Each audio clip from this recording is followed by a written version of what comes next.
We are on the record for hearings in the matters listed in the North Dakota Industrial Commission hearing docket for January 22nd. I am David Garner, hearing examiner for these hearings. We're at the hearing room for the Department of Mineral Resources, Oil and Gas Division, and it is 9:01 a.m. On the docket, the following matters will be continued or dismissed. Case number 32335, continued. Case number 32336, continued. Case number 32337, continued. Case number 32053, continued. Case number 32170, continued. Case number 32338, continued. Case number 31676, continued. Case number 32513, dismissed. Case number 32514, continued. Case number 32439, dismissed. Case number 32516, continued. Case number 32517, continued. Case number 32518, continued. Case number 32519, continued. Case number 32520, continued. Case number 32521, continued. Case number 32522, dismissed. Case number 32523, dismissed. Case number 32524, dismissed. Case number 32525, dismissed. Case number 32526, dismissed. Case number 32527, dismissed. Case number 32332, continued. Case number 32403, continued. Case number 32404, continued. Case number 32408, continued. Case number 32409, continued. Case number 32410, continued. Case number 32528, continued. Case number 32529, continued. Case number 32530, continued.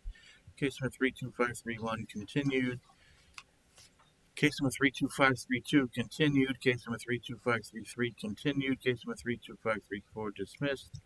Case number 32535, dismissed. Case number 32536, dismissed. Case number 32537, dismissed. Case number 32538, dismissed. Case number 32539, dismissed. Case number 32541, continued. Case number 32384, continued. Case number 32253, continued. Case number 32049, dismissed. Case number 32050, dismissed. Case number 32051, dismissed. Case number 32052, dismissed. Case number 32549, continued. Case number 32550, continued. Case number 32551, continued. Case number 32554, continued. Case number 32555, continued. Case number 32556, continued.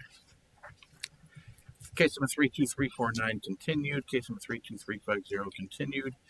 Case number 32351, continued. Case number 32352, continued. Case number 32353, continued. Case number 32354, continued. Case number 32355, continued. Case number 32356, continued. Case number 32357, continued. Case number 32358, continued. Case number 32359, continued. Case number 32360, continued. Case number 32361, continued.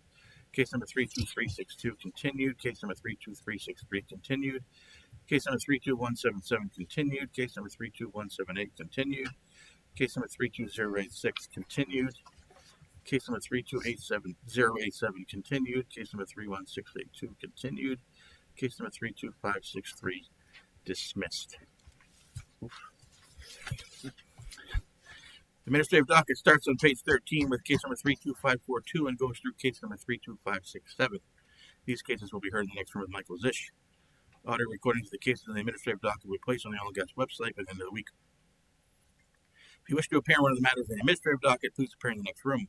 If there is opposition to the matter, will be brought back into this hearing room to be heard, and your statements and evidence will be taken. We will begin with moving to case number 32511, application of RIM Operating Inc. for an order creating and establishing a 320-acre drilling unit described as North Half, Section 10, Township 153 North, Range 101 West, Mackenzie County, North Dakota, authorizing the re-entry of an existing well and completion of the same into the Duperow and or Red River Formation and such other relief. All interested parties, please come forward. Thank you, Mr. Examiner. Lawrence Bender, P.O. Box 1855. Lawrence Bender, P.O. Box 1855, Bismarck, appearing in this matter, case 32511, on behalf of RIM Operating Inc. At this time, we respectfully request that cases 32511 and 32330 be combined and consolidated for purposes of hearing. We have one set of exhibits and two witnesses in these matters. Any comment from staff? It's fine. Case will be consolidated. I'll now call case number 32330 as well. Application of Rim Operating Inc. for an order creating and establishing a 320-acre drilling unit described as north half of Section 10, Township 153 North, Range 101 West, Mackenzie County, North Dakota, authorizing the re-entry of an existing well and completion of the same into the Red River Formation and such other relief. I'll start by calling Mr. Hanson. I think you might be on mute. Before we start, Lawrence, what's the difference in these two cases? And maybe that's going to be evident, but One is for the Red River and one is for the, I believe one is for the Dupro. the first case says Dupro and or Red River. I guess we'll figure that out as we go. I guess if maybe one is redundant. No, maybe we wouldn't have had to file this second application, but that if the first one does it, we're fine, and you can dismiss the other. But the request for the two was one for the Dupro and one for the Red River. Okay. Might have been my error. Okay. Thank you. Mr. Hanson? You're on mute. I see lips moving. We can't hear you if you can hear us.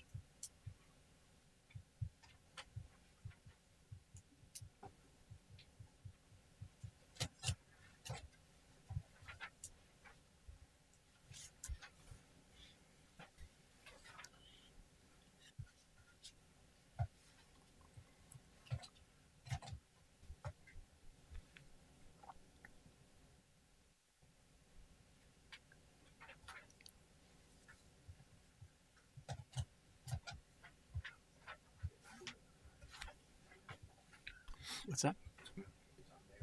It's on there. Do you guys want to try calling back in to see if we can't? We think it's you guys is in because we're not muted here and you can hear us.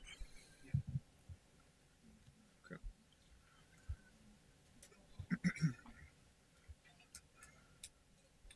It's like using the power button. Not sure why.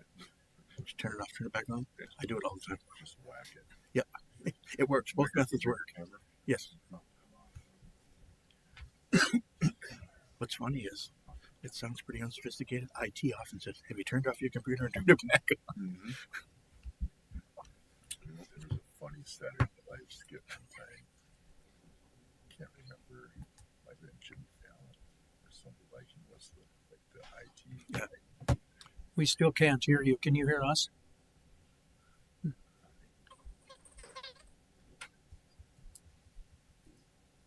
had like an office setting, and then the guy would be sitting at his desk, and then he'd go move. Some of those skits, man, they really. They've had some bad years, but the years with Fallon and Will Ferrell was hysterical. All the old ones, Jim. Well, those are the best. Yeah. Dan Aykroyd, Chevy Chase and Jim Chase. One of the, I think, one of the handout. Chris Farley. It's too funny.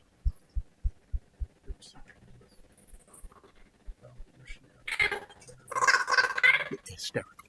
Absolutely hysterical. Sitting there in white beater t-shirts Right. and a cigarette.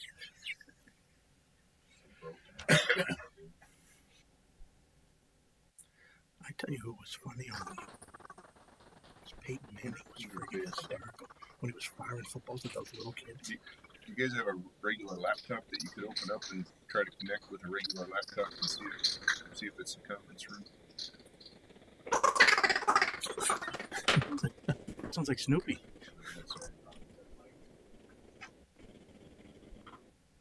Brother-in-law says it's usually the error code is ID.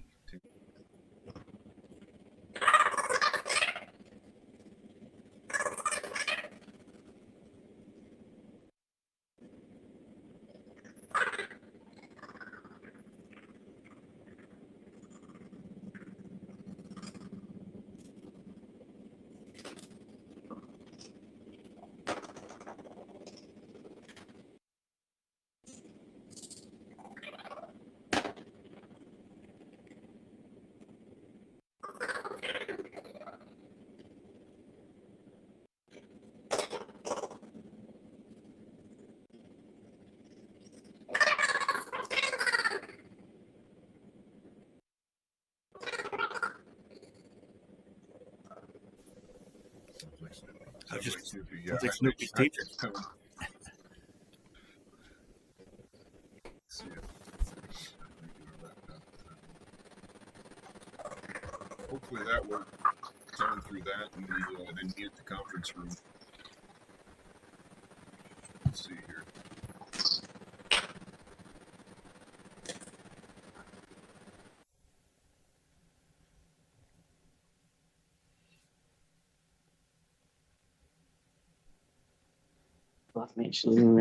Are you guys able to hear us now? Yeah. Yeah, we hear you now. Yeah, Wonderful. Sorry about that glitch. it's all right. We got a plan. Let me turn up the volume on here real fast. Oh, you earned your money today, Mr. All It right. kept showing that it was working, but obviously it wasn't. We apologize. All good. Okay, so Mr. Hanson, Yes, sir. do you solemnly swear or affirm under the penalties of perjury the testimony you're about to give in this matter will be true and correct to the best of your knowledge and belief? Yes. Ben, by whom are you employed? By RIM Operating In what capacity? as a landman. And in that capacity, have you testified before the commission previously? Yes, I have. Have you had your qualifications accepted as that of an expert? Yes. We'd offer the further testimony of this witness that of an expert. Motion granted. Ben, let's turn to the packet of exhibits for 32511 and 32330. And let's skip the cover page and let's go to Exhibit L1. And what I'd Sure. like you to do, Ben, is identify Exhibit L1 and then briefly describe what's contained upon it. No problem. Yep. Exhibit L1 is just a general locator map. It shows the re-entry well that we're desiring to re-enter in the green circle, and then the 320-acre proposed DSU shown in the red rectangle. Okay, and then let's go to the next exhibit, L2. Tell us what that is. Yep. Exhibit L2 is just more of a zoomed-in map of the proposed spacing unit, as well as the highlighting the well, the Corps of Engineers 31-10 well. Again, we're trying to re-enter the Duperow and the Red River formations and reestablish the 320-acre spacing unit associated with that well. The working interest ownership for RIM at all of our entities covers about 98.6%, and then the remaining other working interest partners covers about 1.3%. And it's common ownership between the Red River and Duperow, is that correct? That's correct. Yeah, and the table on Exhibit L3 will show that as well. But yes, uniform interest across both formations. Okay. And in terms of the status of the well now, Jason is going to discuss that when he testifies. Is that correct? Yes, sir. That's correct. All right. Let's just, so that we have on the record the identity of Exhibit L3. Just once again, what is L3? Certainly. Yep. Exhibit L3 is the working interest ownership breakdown for the Corps of Engineers 3110 well. As you can see, RIM and all of its associated affiliates and entities own roughly 98.6%. Then we've just identified the other small non-op partners as well. Okay. That's all the questions I have of this witness, Mr. Examiner. Any questions from staff?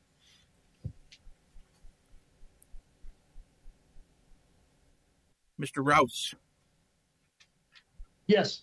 do you solemnly swear or affirm under the penalties of perjury the testimony you're about to give in this matter will be true and correct to the best of your knowledge and belief? Yes, I do. Jason, by whom are you employed? RIM Operating. In what capacity? I am the Vice President of Operations, but I've also been an operations engineer here for over 35 years. And you're going to be offering some engineering testimony as well as some geologic testimony, is that correct? That is correct. And you've had your qualifications accepted as that of an expert in the area of petroleum engineering, is that correct? Yes. Off to the further testimony, this witness that of an expert in the area of petroleum engineering. Motion granted. And he will be offering some factual testimony on geology. Okay. Okay, Jason, let's go to the next exhibit in the packet. It's been previously marked as G1. And as Ben did, what I'd like you to do is first identify the exhibit and then briefly discuss what's contained upon it. Yes. Exhibit G1 had our geologist put this together. It's a Duperow structure map. This whole field, Baker Field, vintage of 1980s vintage, and basically it was set up by a seismic play, and there's a large structure in the Missouri River Valley just immediately south of Williston that these wells were targeting. Basically, it's a basement structure that works its way up through all pay horizons up to until you get to up past the Madison. And, And oh, I'm sorry for interrupting. and Go ahead. sorry, and what this map is showing, if you look at the dead center section, is section 10. You can see the original surface hole location and bottom hole location are identified. And this is also showing you an A to A prime line in red that we will be talking about a little bit further. But this also has well spots of the other wells that have anything that's in black wound up penetrating to the Duperow, and or at least produced. I'm sorry, anything that's in black actually produced at some point from the Duperow. So. Okay, now let's go on to G2, and I apologize again for interrupting you in your discussion of G1. Oh, no problem. G2, more of the same. This is basically the identical map, just showing the structure as it continues down into the basement to the Red River. The Red River is, to be honest, the primary target. This whole region and all of these wells, this is a huge Red River structure, and none of the Red River wells, due to collapse casing, et cetera, wellbore problems, all of them died early deaths. And but this is what sets up the play. There are certainly five wells that have actually 6 wells that were drilled on this structure to Red River depth. All right, and then let's go to the next geologic exhibit. And you mentioned this in your testimony. We're talking about the structure maps. G3. Tell us what G3 is, and just briefly discuss what's contained upon it. G3 is our that A to A prime Duperow cross section. So this is these are porosity logs of the Duperow from one side, from basically the west side of the structure all the way across the structure to the east side, and basically shows how Duperow porosity comes and goes throughout the structure in this area. And it shows in the original Corps of Engineers well that it did produce from the Duperow, and in fact the Duperow wound up being the biggest producing zone and produced a little over 200,000 barrels of oil before it died prematurely due to casing issues. And the scale on this is quite small because there's a lot of information on this. If the commission were to so desire, you'd be able to provide the commission with a PDF. Absolutely. Is that correct? Okay. Yes. Let's go on then to G4, and let's discuss that exhibit, please. G4 is more of the same, but this is the meat and potatoes of the whole deal. It's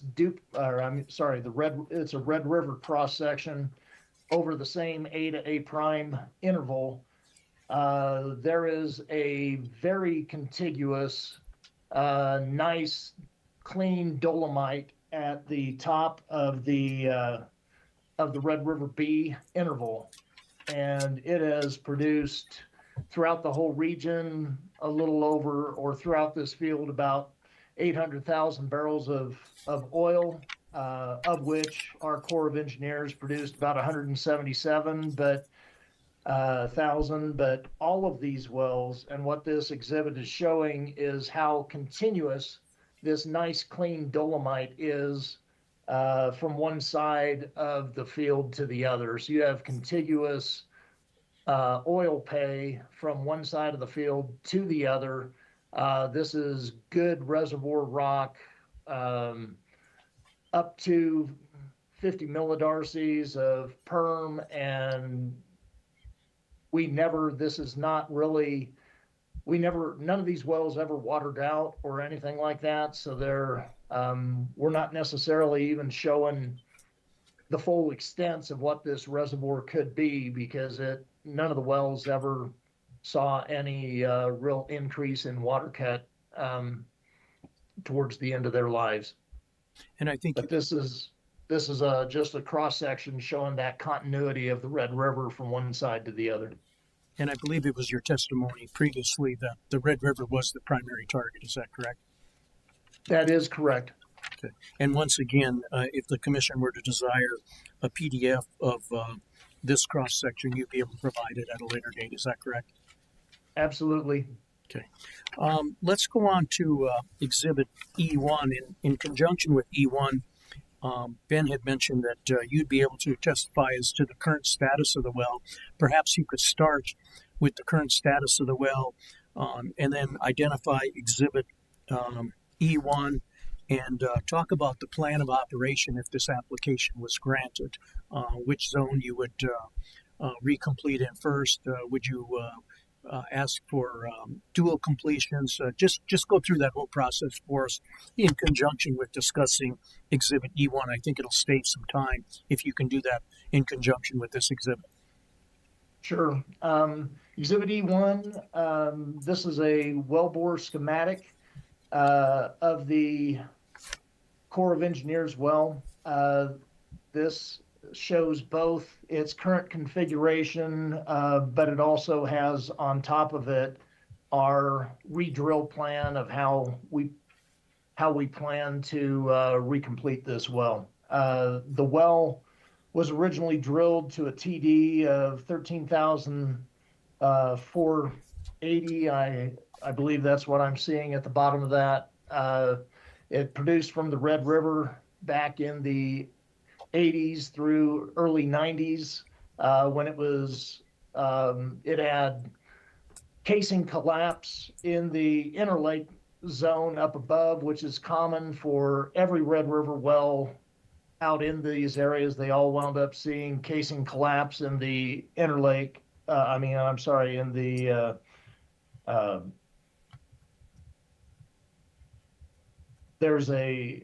it's not the interlake. It was, there's a salt that's up around 11,600 feet that collapsed on them. Being eluded right now of what that formation was, but all of these wells collapsed in that area. So the wells were then having to be produced from above that. They wound up losing tools and everything else in the hole. So they jumped back the Red River back in the 90s, came up into the Duperow and produced the Duperow. That lasted until this past about 9 months ago when the Charles salt interval came in and collapsed the upper portion of the well, and we wound up having to plug out the well all the way back, and we plugged it all the way basically back to within a couple hundred feet of the top of the surface pipe. And so currently the well is plugged. We have existing 9 5/8 surface pipe that is open, although we do have a packer in the hole isolating it while we're awaiting on getting a new permit for the well for this reentry. We would be utilizing the existing location, the existing surface casing, the existing facilities as we would redrill back to Red River depth. The plan is to try to stay away from this. The original well was a deviated well, more of an S-curve well that was kicked off at 4,000 feet. And then once they built up to about 12 degrees of angle, they then allowed it to pendulum down through all of the through the Duperow as well as the Red River. This well, by contrast, in order to stay a little bit away from that, we would propose to drill this thing, basically get out away from the original well bar just far enough that we could then continue drilling vertically straight down. Both the Red River and Duperow were produced on 320-acre spacing before. What we are looking for is to get reauthorization to do this on 320-acre spacing. And that makes this a legal location from the surface hole location down. And so we would drill down to the Red River, complete the Red River to begin with. And if we make a well in the Red River, that's where it'll probably stay. But if for whatever reason the Red River doesn't pan out, even though geology would say we shouldn't have any issue, but if there is an issue, we'd want to immediately come up to the Duperow and complete that. Can you imagine in any scenario that you would want to dually complete, and if you did, would you then come back for a application to commingle the production? I do see that as something that we would like to have the ability to do, but I don't know if my first emphasis, if the Red River is good enough by itself, is that we would do it separately. But if the Red River by chance is a weaker zone in this new location, then we would probably look for to come up to the Duperow. And once we make that completion, we'd want to try to commingle both to maximize the resource. When was the well plugged back, as you indicated it is right now? We finished the plugging of this well in September of 25. Okay. And when you did that, were there plans back then that you'd probably be making application to the commission for what's before the commission today to ask for this reentry into the Red River and the Duperow? Yes, I mean, in fact, it surprised me. We had already made sent in our permit. I was hoping to drill this well this past October. We had a rig lined up and everything else, and it surprised me that our 320-acre spacing had been vacated and that we were back to statewide rules. I guess the original spacing getting us up to 320 that happened 20 plus years ago, I guess as the last producing well in the field, as soon as it stopped producing, then that spacing was vacated. So when our well that had been, even our Duperow that was producing on 320 a year ago, as soon as it died, it then was reverted back to 160 as we plugged the well. Yeah. So spacing expired after the last exactly. Field. Okay, let's go on to the next exhibit then. Jason, E2, the economics. Can you briefly, first identify and then briefly discuss that exhibit and how it's pertinent to today's application? Sure. Exhibit E2. This is just some rough economics of what this well looks like. And this is a economic run done at $60 per barrel oil price. And what you're seeing is combined oil that we're expecting to get out of both zones is just shy of 400,000 barrels. It's listed here as 390. Of that, you can see the makeup. The majority, 282, is coming from the Red River with another 108, then later coming on from the Duperow. This has at least 35 years worth of life. Over that time, you're going to have a after royalty revenue of little over $18 million, almost $19 million. The capital cost to drill this well for us to do this reentry is about $2.8 million. And then later on, when we would have to add the Dupero to the mix, that adds another 200,000 for a total gross of $3 million on the capital side. Operating cost over that 35 years is 5.8 million. Your total severance and ad val taxes is 937,000, which gives you a before tax cash flow of a little over 9 million. Payout on this well, even at $60 oil, is a quick payout or a reasonable payout at 2.4 years, and the ROI is 4. And that's at $60 oil. I could have reran this at 55. It still works.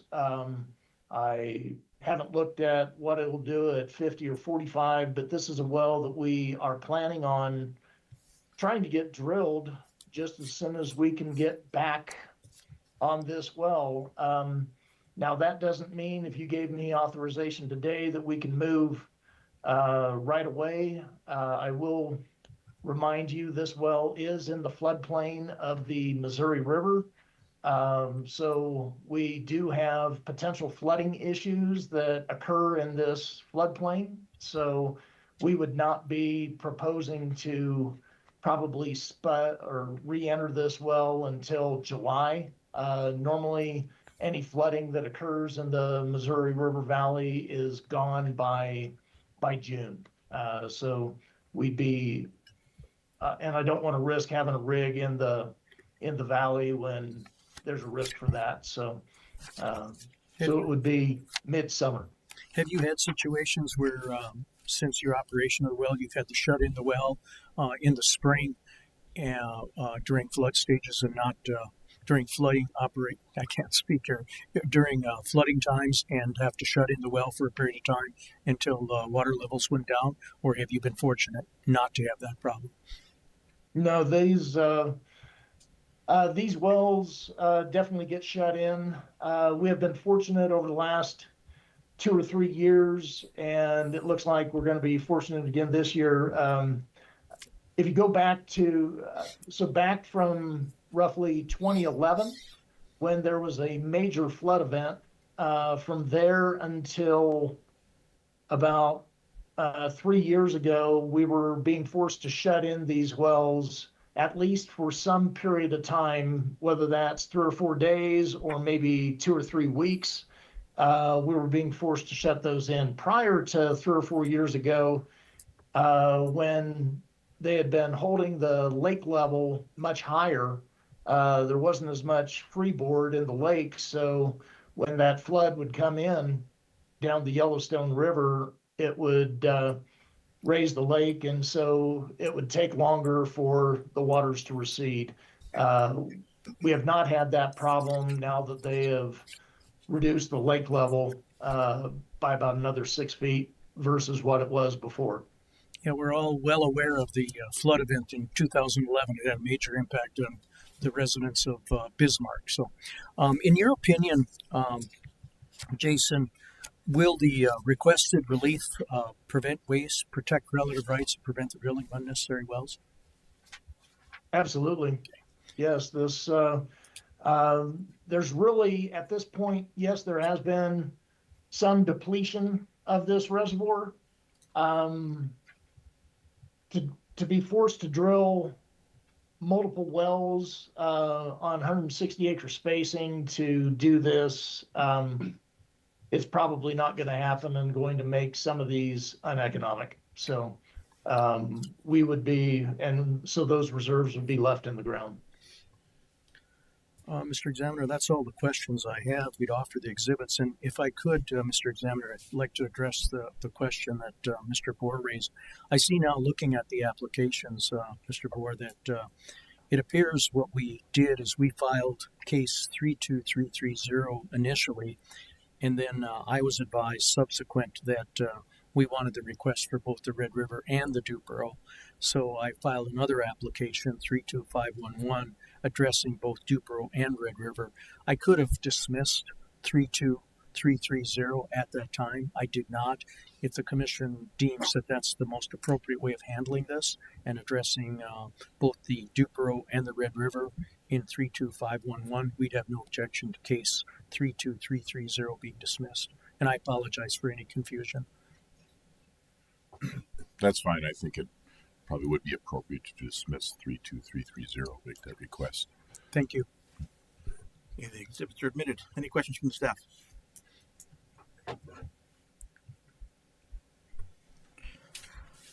Jason, the collapse issues that you discussed related to the Red River, I'm assuming the formation you were trying to recall was the Prairie, is that right?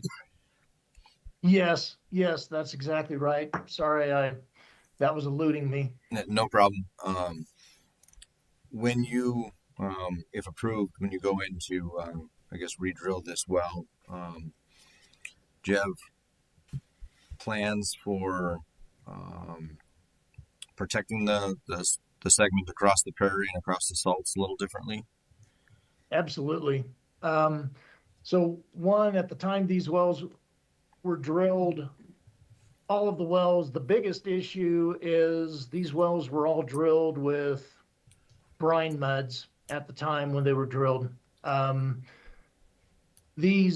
of these formations you wind up with saturated, but due to the temperature differences, you're never fully saturated when you're drilling out one of these salt sections, whether it's the Charles or the Prairie or you name it, none of those. So you're always going to erode and make a big cavity back there in the salt section that just is begging to be slumped in. As you would then, on these old wells, as you would cement that, you would lose your turbulent flow on the cement job over that interval. So you'd basically switch back to laminar flow, which doesn't give you good coverage across that salt. And so you're not really protecting when that salt does move around like a plastic that it is over time and it slumps back in. There's not enough steel in the world to hold that back. So first step is we're going to drill this with oil-based mud, and that way we're not dissolving a whole bunch of extra salt or rock in that prairie. So that's step one. Step two is casing design and the ability of coming up with much stronger casing is certainly available now. So we are upping the grades of the casing that is there. And the third part of this, and we have had a lot of success with this, it's not uncommon throughout the whole basin for people to have a Prairie evaporite or a Charles or one of these zones collapse in on you and ruin a good Red River well.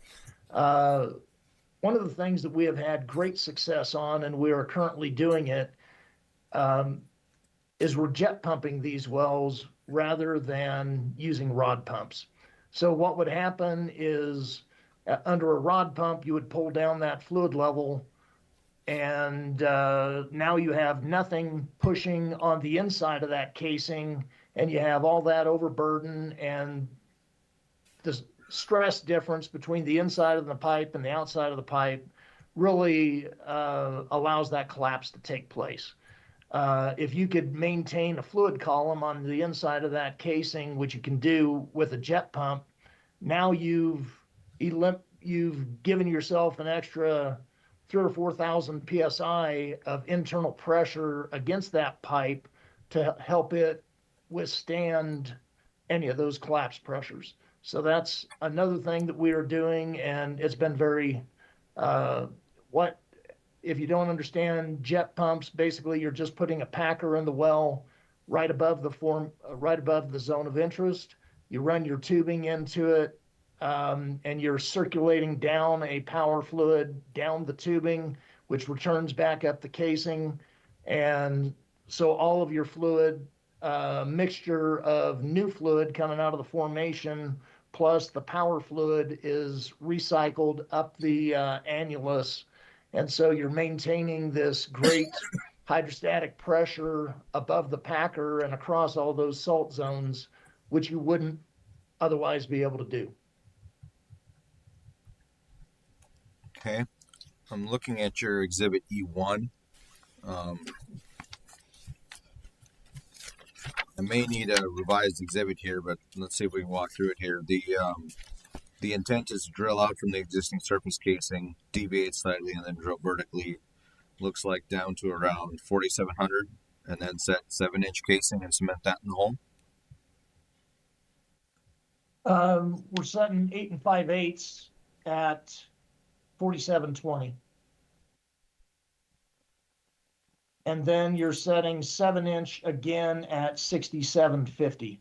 So there's an extra string of pipe in there.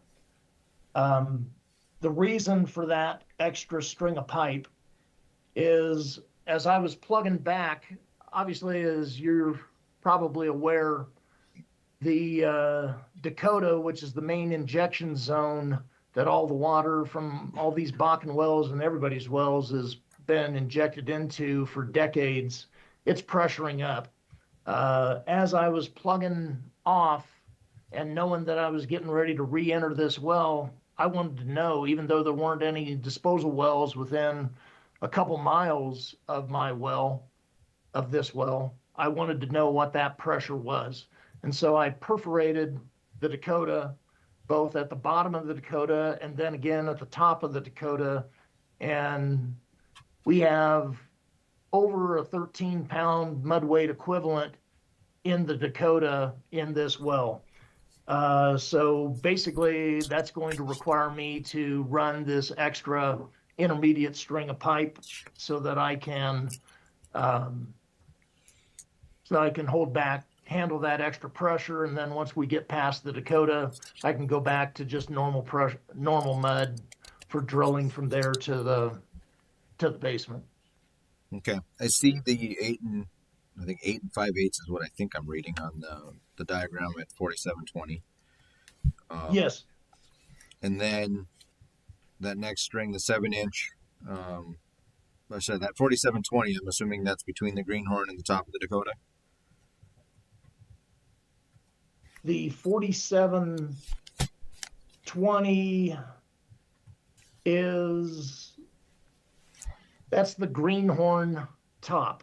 So we will be, basically, we're just getting close to that Greenhorn when we set that 8 5/8, and then we'll then from all of that, from basically that muddy all the way down to 6750. So in addition to drilling Dakota, there is also a salt called the Dunham salt that was actually one of the culprits that collapsed in this recent well.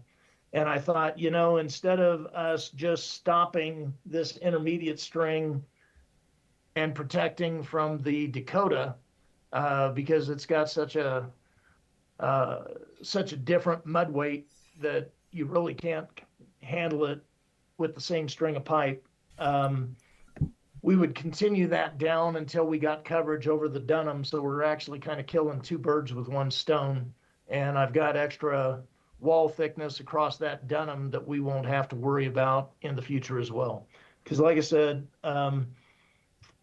at least 4 of the wells out here in this immediate area also had casing collapses in the Dunham. So that intermediate string, that's the one depicted on your E1 as the 7-inch. And what was the depth proposed on that? That is going down to 6750, which is just below the Dunham.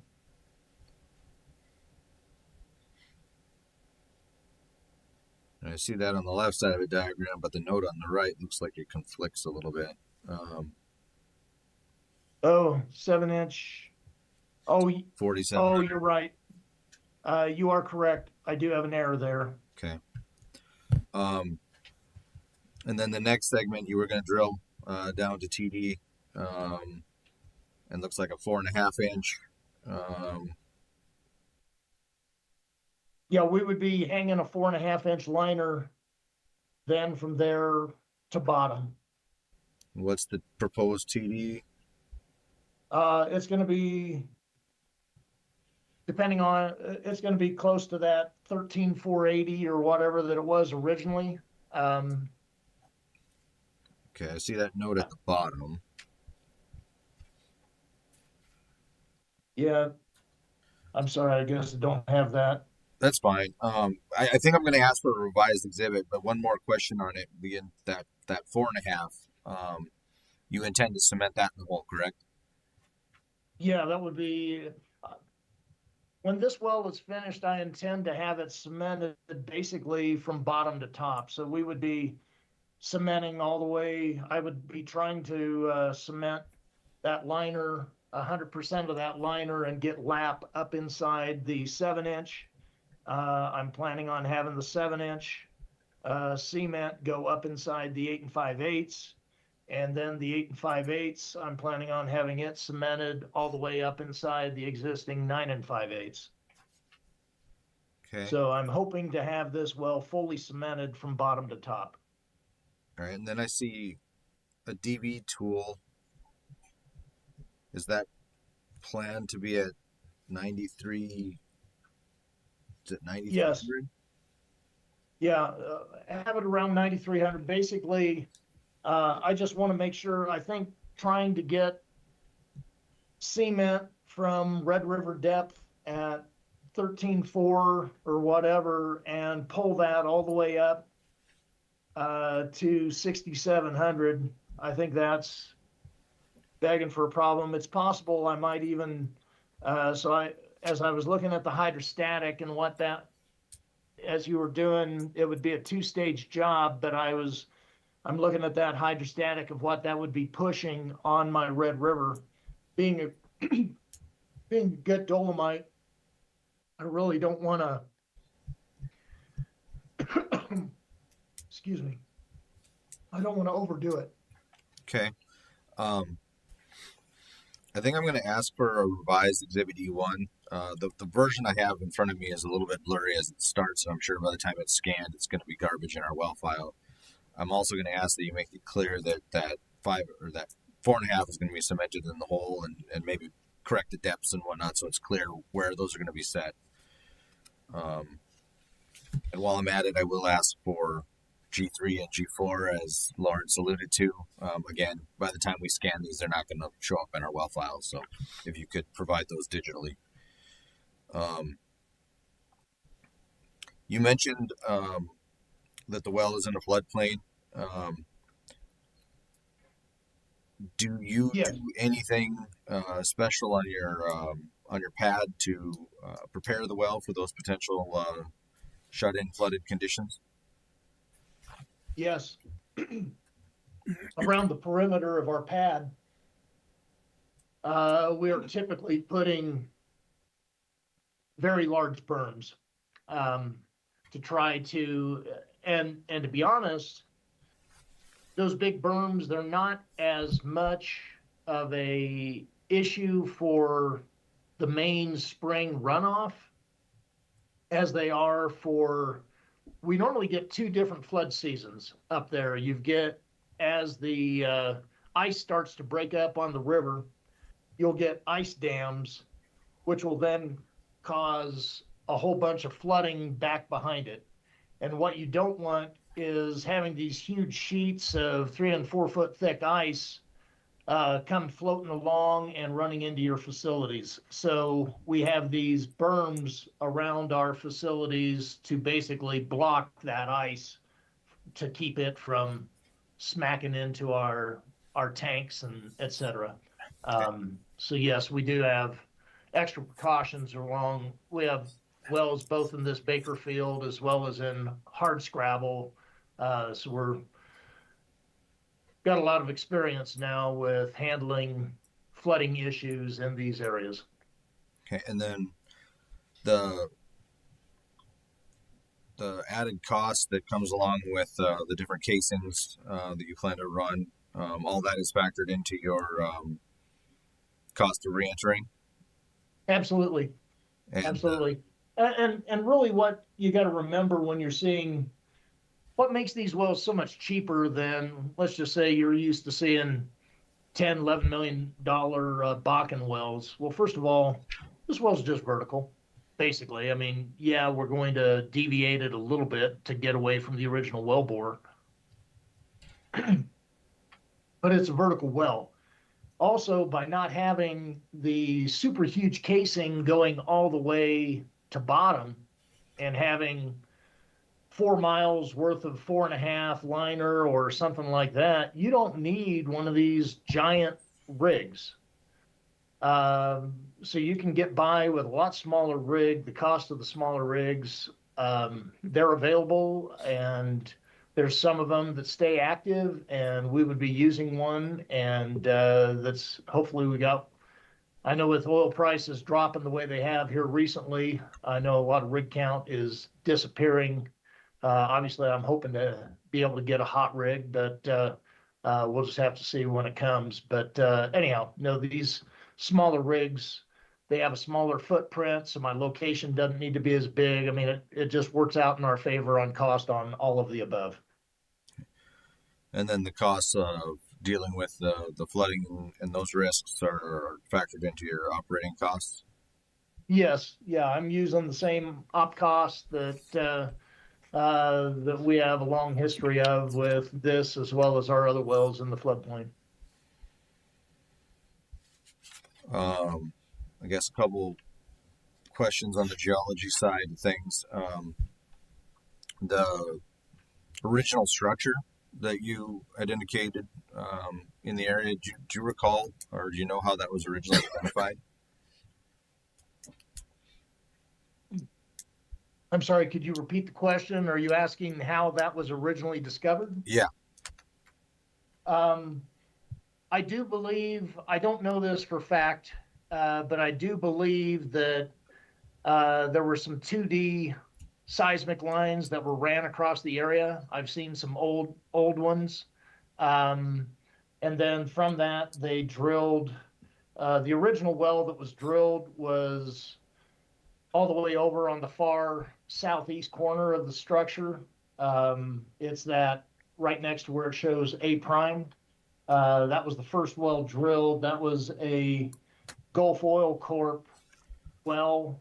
And then from there, they were able to redefine their seismic, and that allowed for a different interpretation for as the other wells were drilled, and they were able to pinpoint where the top of the structure was a lot better. And your intent is to target the Red River as a primary with the Duperow as your backup? That is correct. Okay. And to be honest, we also have, just so you know, in section 3, farther to the north, and over in section 2, RIM currently operates some Madison wells. There is definitely Nesson potential behind pipe in the original Corps of Engineers well, but that would be on 160, and if we ever decided to do anything with that, we'd need to broach that with you at a future date, whether we have to re-drill that well or not. Okay. And then I guess last question probably for me, the field orders and the pools associated with the field orders that are currently expired, those pool definitions are sufficient for what you're asking to do today, correct? Yes, as I've read through those, I believe they are. Okay, thank you.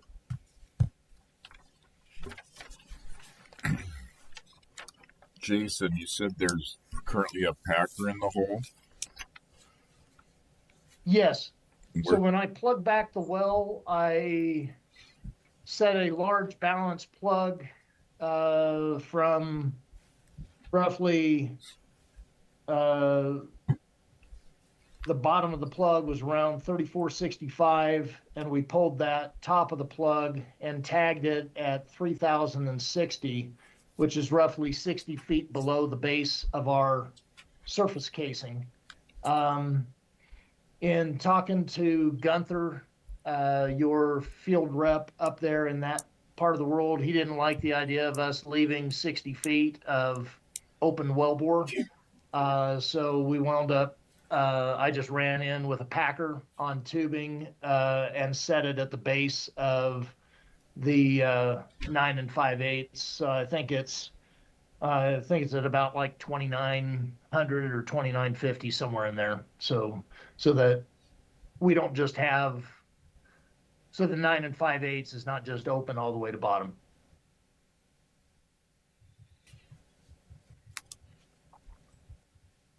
So what depth do you plan on kicking off this well?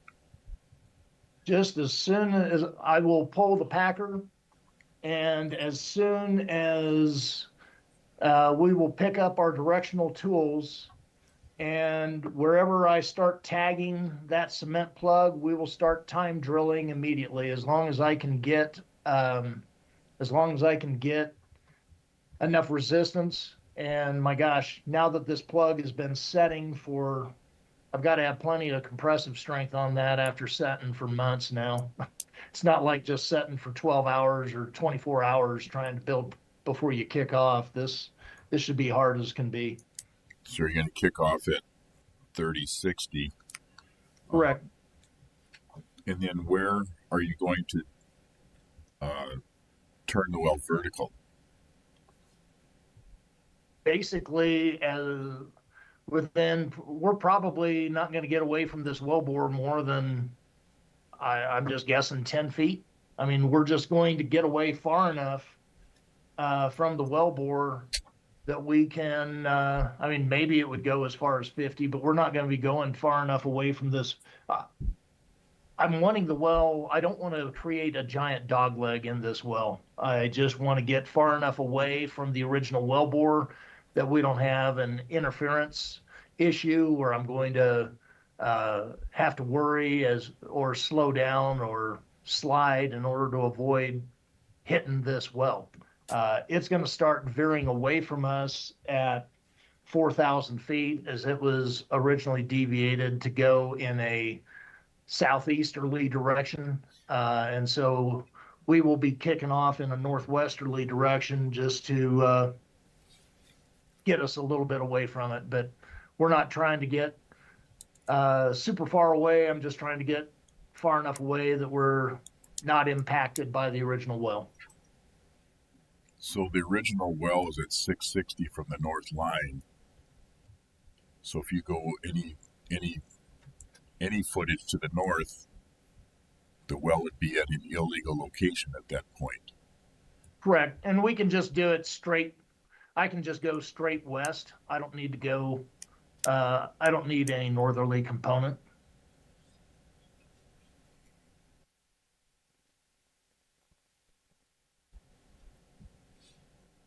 And so your bottom hole location, what are the footages from the section line? I'm guessing my bottom hole location is going to be 660 from the north line, and then just slightly west of the surface hole location. So you don't have a directional plan built at this time?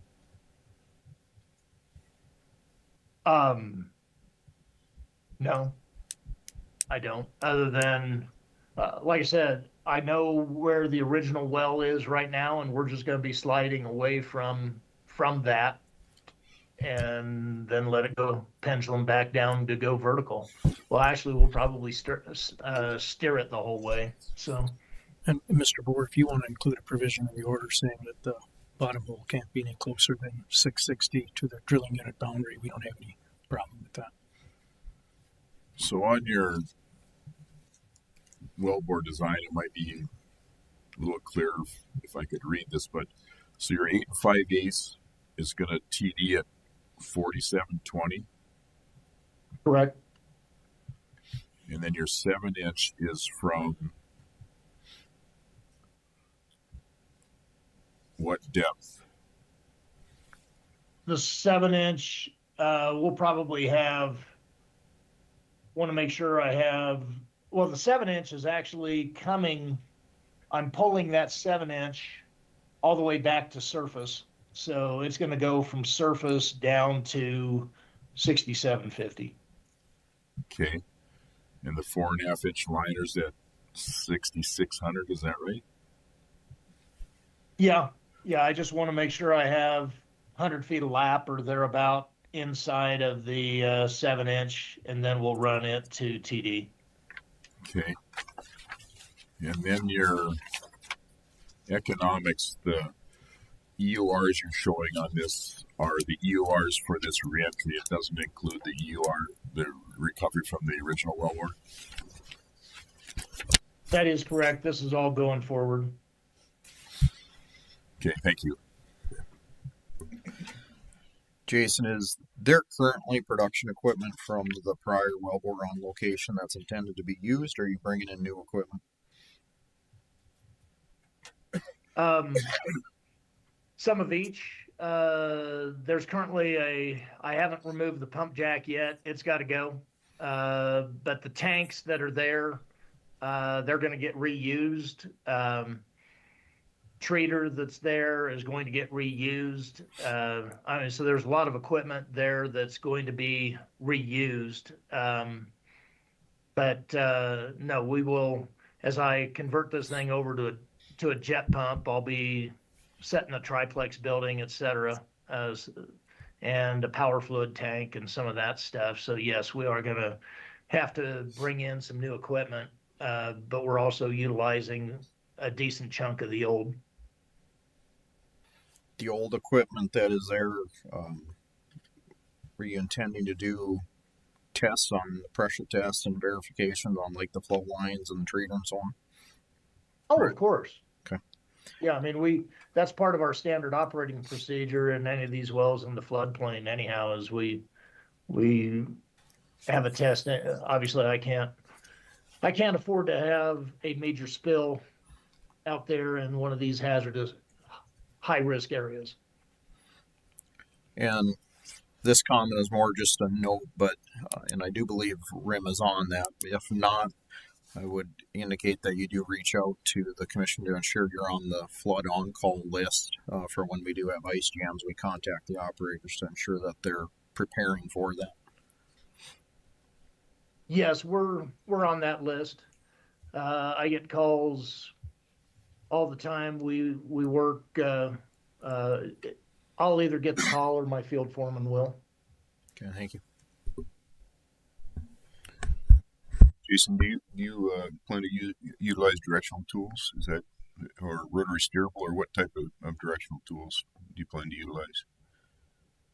I don't know that we're going to need to use rotary steerable. I think we will be, but yes, we are using directional tools.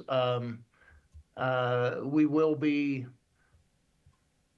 to be honest, some of that depends on what tools are available and what the costs are at the time that we're getting ready to do this. So I don't know if we're just going to be doing a MWD with a bent motor.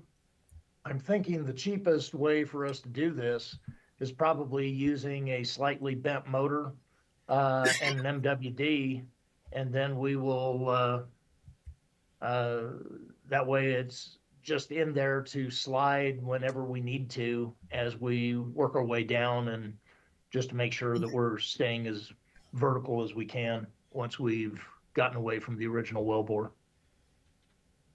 Okay. I don't know if Mark asked, but you don't have a directional plan yet. Is that something that you could provide, showing the surface hole location, bottom hole location? Sure. I can provide a directional plan.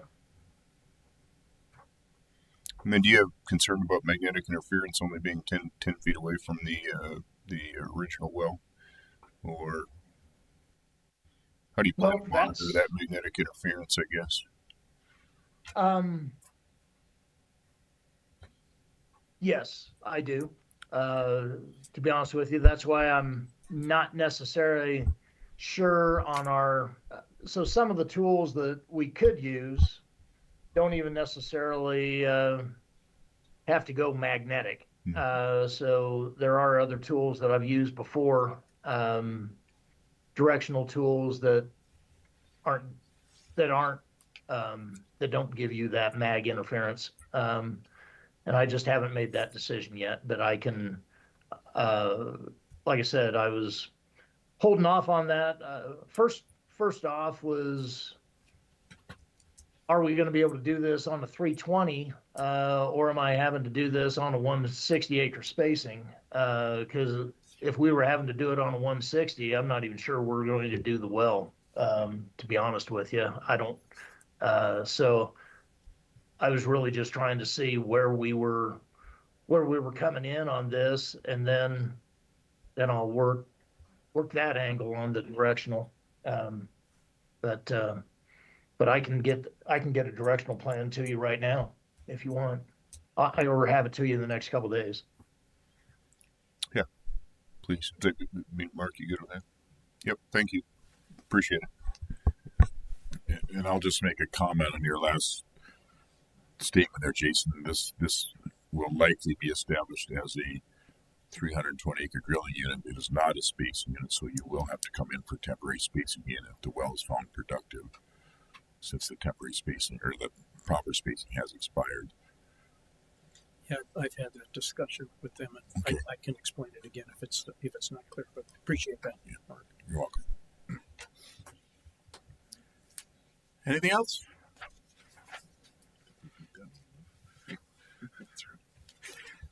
Is January 29th good enough for the supplement? Next Thursday, Yeah, it's next Thursday. Yeah. that would be perfect. Okay, the record will remain open in this case until January 29th, and Lawrence, you'll be filing a motion to dismiss case number 3. Yeah, if you would like that, I'm happy. Or can we just do it? Okay. Makes it easier. Okay. Well, that concludes our hearings for case numbers 32511 and 32330, and we will take a 10-minute break at this time.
Okay, we are back on the record. We'll resume with case number 32512.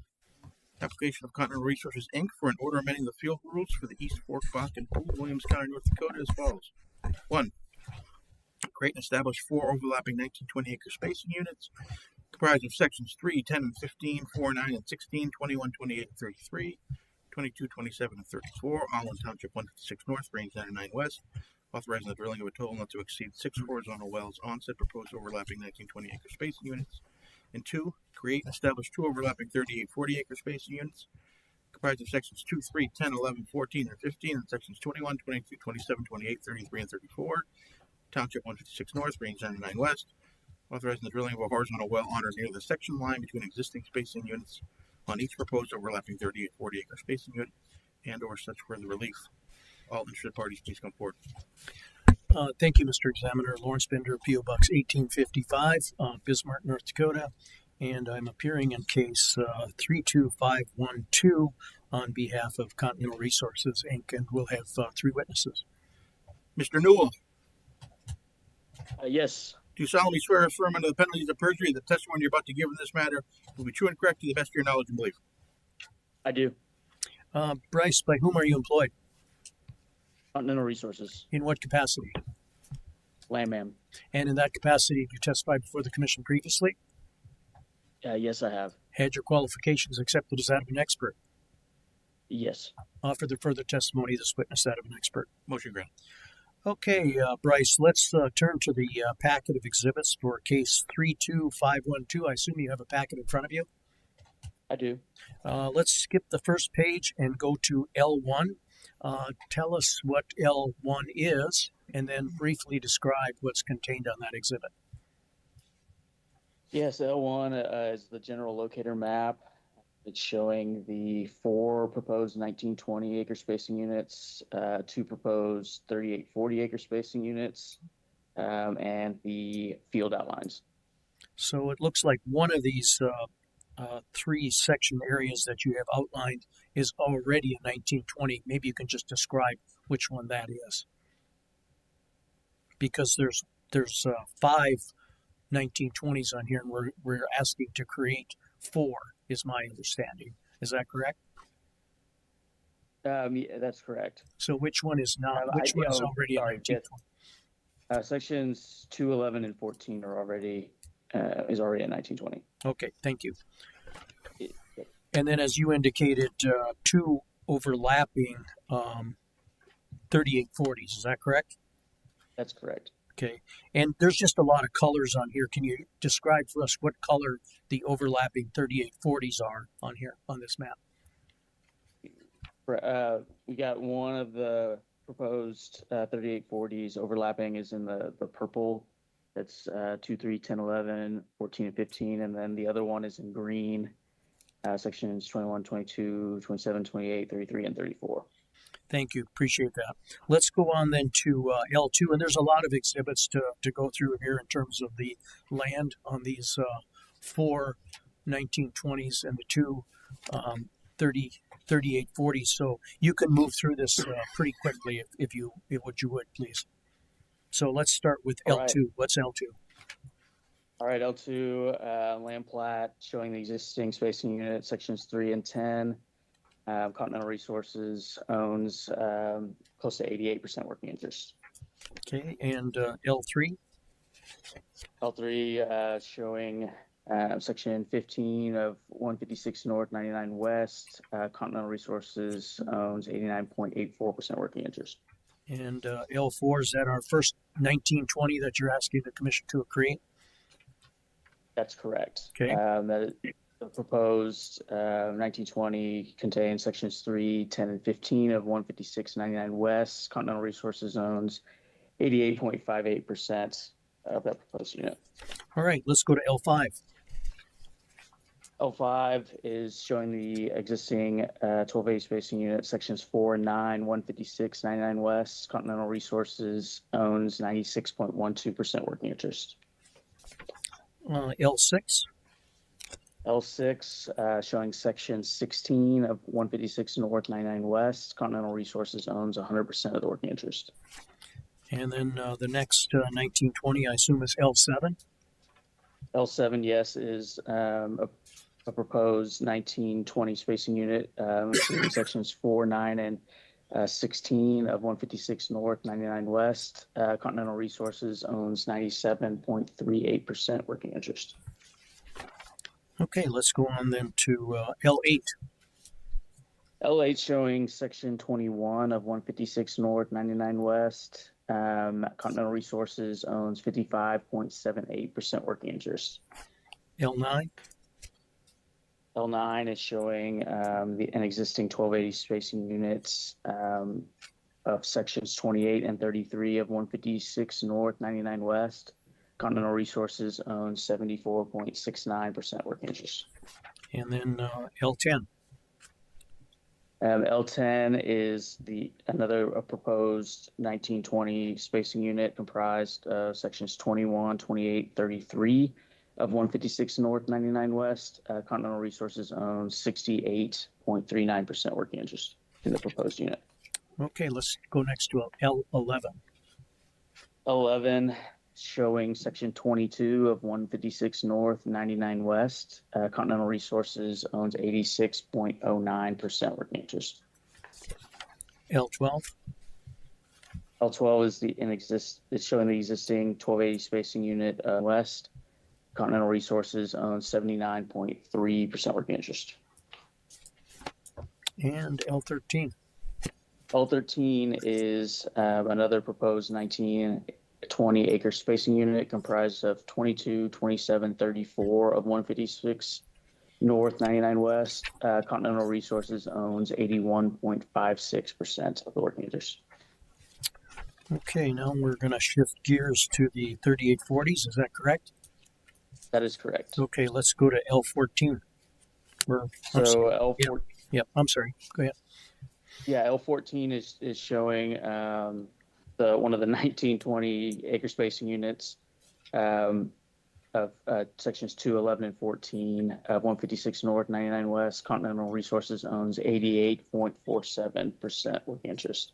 And L15. L15, this is one of the proposed 1920 acre spacing units we discussed previously. That is sections 3, 10, and 15 of 156 North, 99 West. Continental Resources owns 88.58% of the working interest. And L14 and L15, those will combine constitute a 3840. Is that correct? Which is next L16. Is that correct? That is correct. L16 is the proposed 3840 acre spacing units comprised of the two 1920s we just discussed, sections 2, 3, 10, 11, 14, 15 of 156 North, 99 West. Continental Resources owns 88.52% working interest. Okay, let's go to the underlying spacing units for the next 3840, starting with L17. Yes, L17 is showing the proposed 1920 acre spacing units, which is sections 21, 28, and 33 of 156 North, 99 West. Continental Resources owns 68.39% working interest. And L18. L18 is the other proposed 1920 acre spacing units comprised of sections 22, 27, and 34 of 156 North, 99 West. Continental Resources owns 81.56% working interest. And then L19, is that the 3840 you're proposing? That is correct. L19 is the proposed 3840 overlapping spacing units. That's comprised of sections 21, 22, 27, 28, 33, 34 of 156 North, 99 West. Continental Resources owns 74.97% working interest. No further questions of the land witness. Any questions from the staff?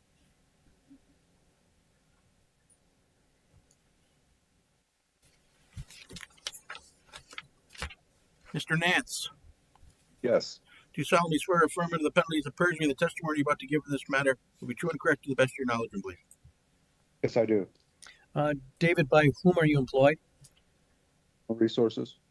In what capacity? Geologist? And in that capacity, have you testified before the commission previously? Yes, I have. Had your qualifications accepted as that of an expert? Yes, I did. Offer the further testimony of this witness that of an expert. Motion granted. All right, David, let's go to the next exhibit in the packet. It's been previously marked as G1. And what I'd like you to do, as Bryce did, is first identify the exhibit and then briefly discuss what's contained on it. Sure. Exhibit G1 is a general locator map. It's got 50-foot contour intervals of the Bakken structure in subsea depths.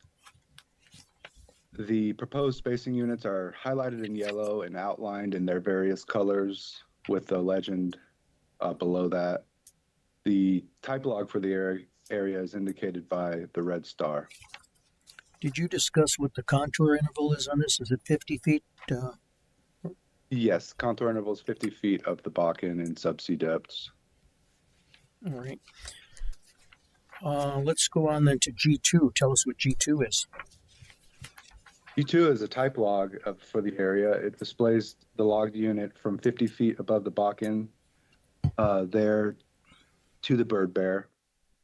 And we expect uniform density, porosity, and thickness in the area.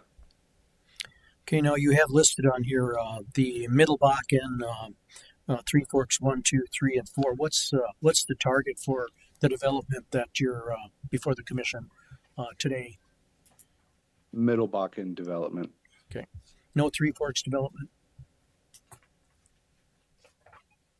Not as of right now, no, sir. Okay. No further questions. Any questions from the staff?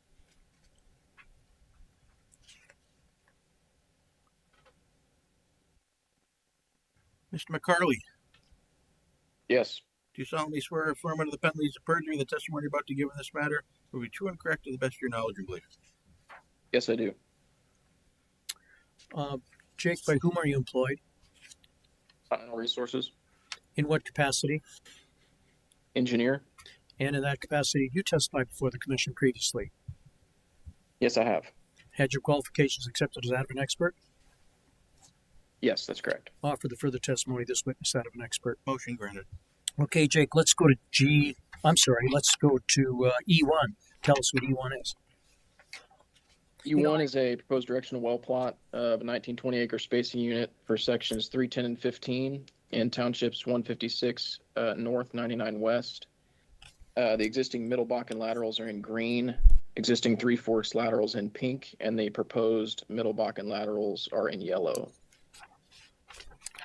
Okay, and E2? E2 is a typical Middle Bakken well construction diagram showing a measured depth of 26,000 feet with cemented lateral and 65 plug and perf stages. And E3? E3 is the economics exhibit showing the general economics of these wells, initial rate of 2,100 barrels of oil per day in the Middle Bakken Reservoir, a decline rate of 79% with a B factor of 0.7. The oil EUR is 726,000 barrels. Gas is 3,054 MMCF. And then these economics were run at $60 oil, $3 gas. Our drilling costs are $9.7 million, operating costs of about $7,600 a month. Our NPV was $6.3 million with a rate of return of 100% and a payout of 6.8 years. Before we go on to the last exhibit, Jake, I see it's labeled as a geologic exhibit, G3. But let's go back to G3. Tell us what G3 is. I didn't. Sure. No, I want the engineering witness to just tell us what G3 is.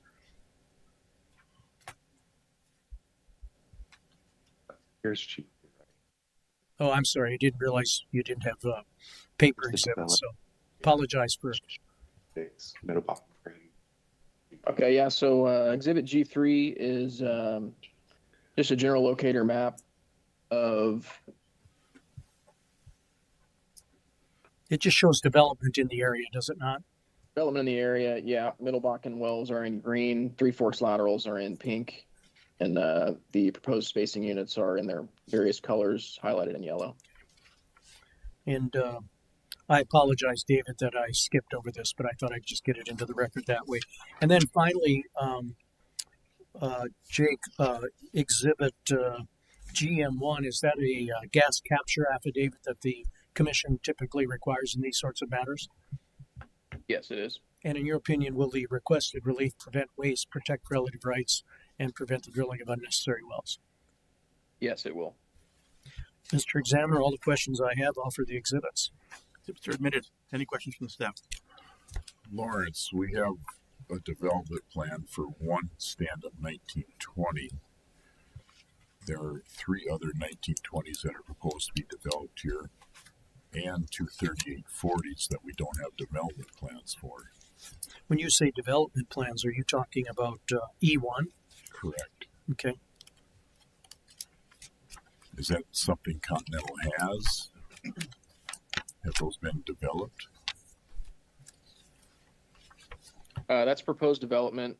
We can provide those later on if you want us to. We can definitely include those afterwards. We do have them. They've been created? There's some finishing touches on some of them that need to be done, but yes, they're basically done. Yeah, those will need to be submitted, and I guess if we have questions on those, then we would have to get answers to those questions. I assume we can do that outside the hearing process. We may not have any questions. I guess the other option, well, I suppose yeah, I guess we could always, if there are questions, you could post them and we could submit an affidavit to answer the questions so that you still have sworn testimony on it. And I apologize for not including development for each one of the 1920s and the 3840s. Given that this is an uncontested hearing, I think the affidavit route is the right way to go. Okay. Thank you. Yep.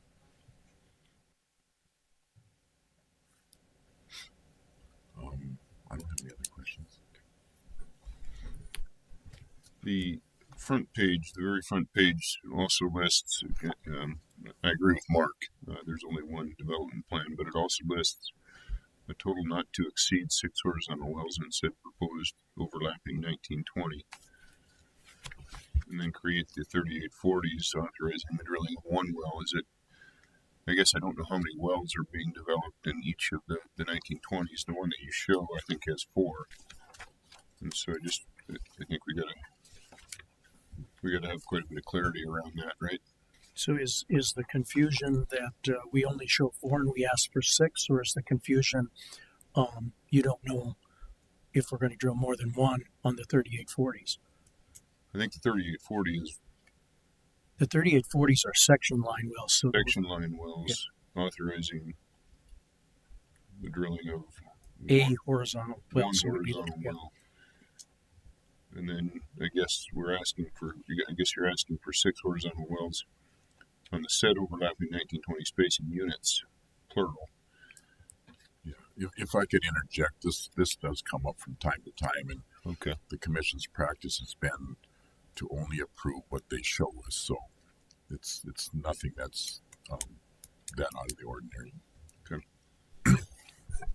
So the development plans for the other spacing units will show what they.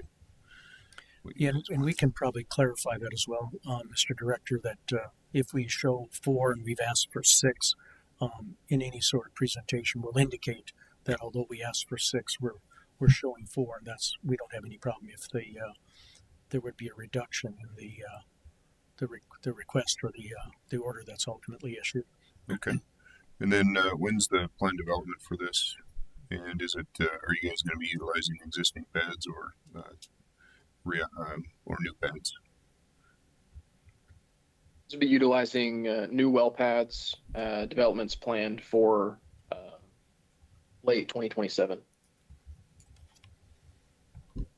Is that a development of all 4 spacing units will happen? We'll develop them in conjunction starting in probably Q3 of 27, I believe. Okay, thank you. Jacob or Bryce, looks like there's also a couple of existing overlapping 2560s in the area. One that covers 27, 28, 33, and 34 at the south end of the at the south end of the southern 3840. And then another that encompasses 14, 15, 22, and 23, kind of right between the two 3840s. I'm assuming you wouldn't intend to develop those as overlapping 2560s, and those can be terminated. Yeah, yes, that's correct. Do you know if Continental has plans for the other section line to the east of the 22, 27, 34, 19, 20?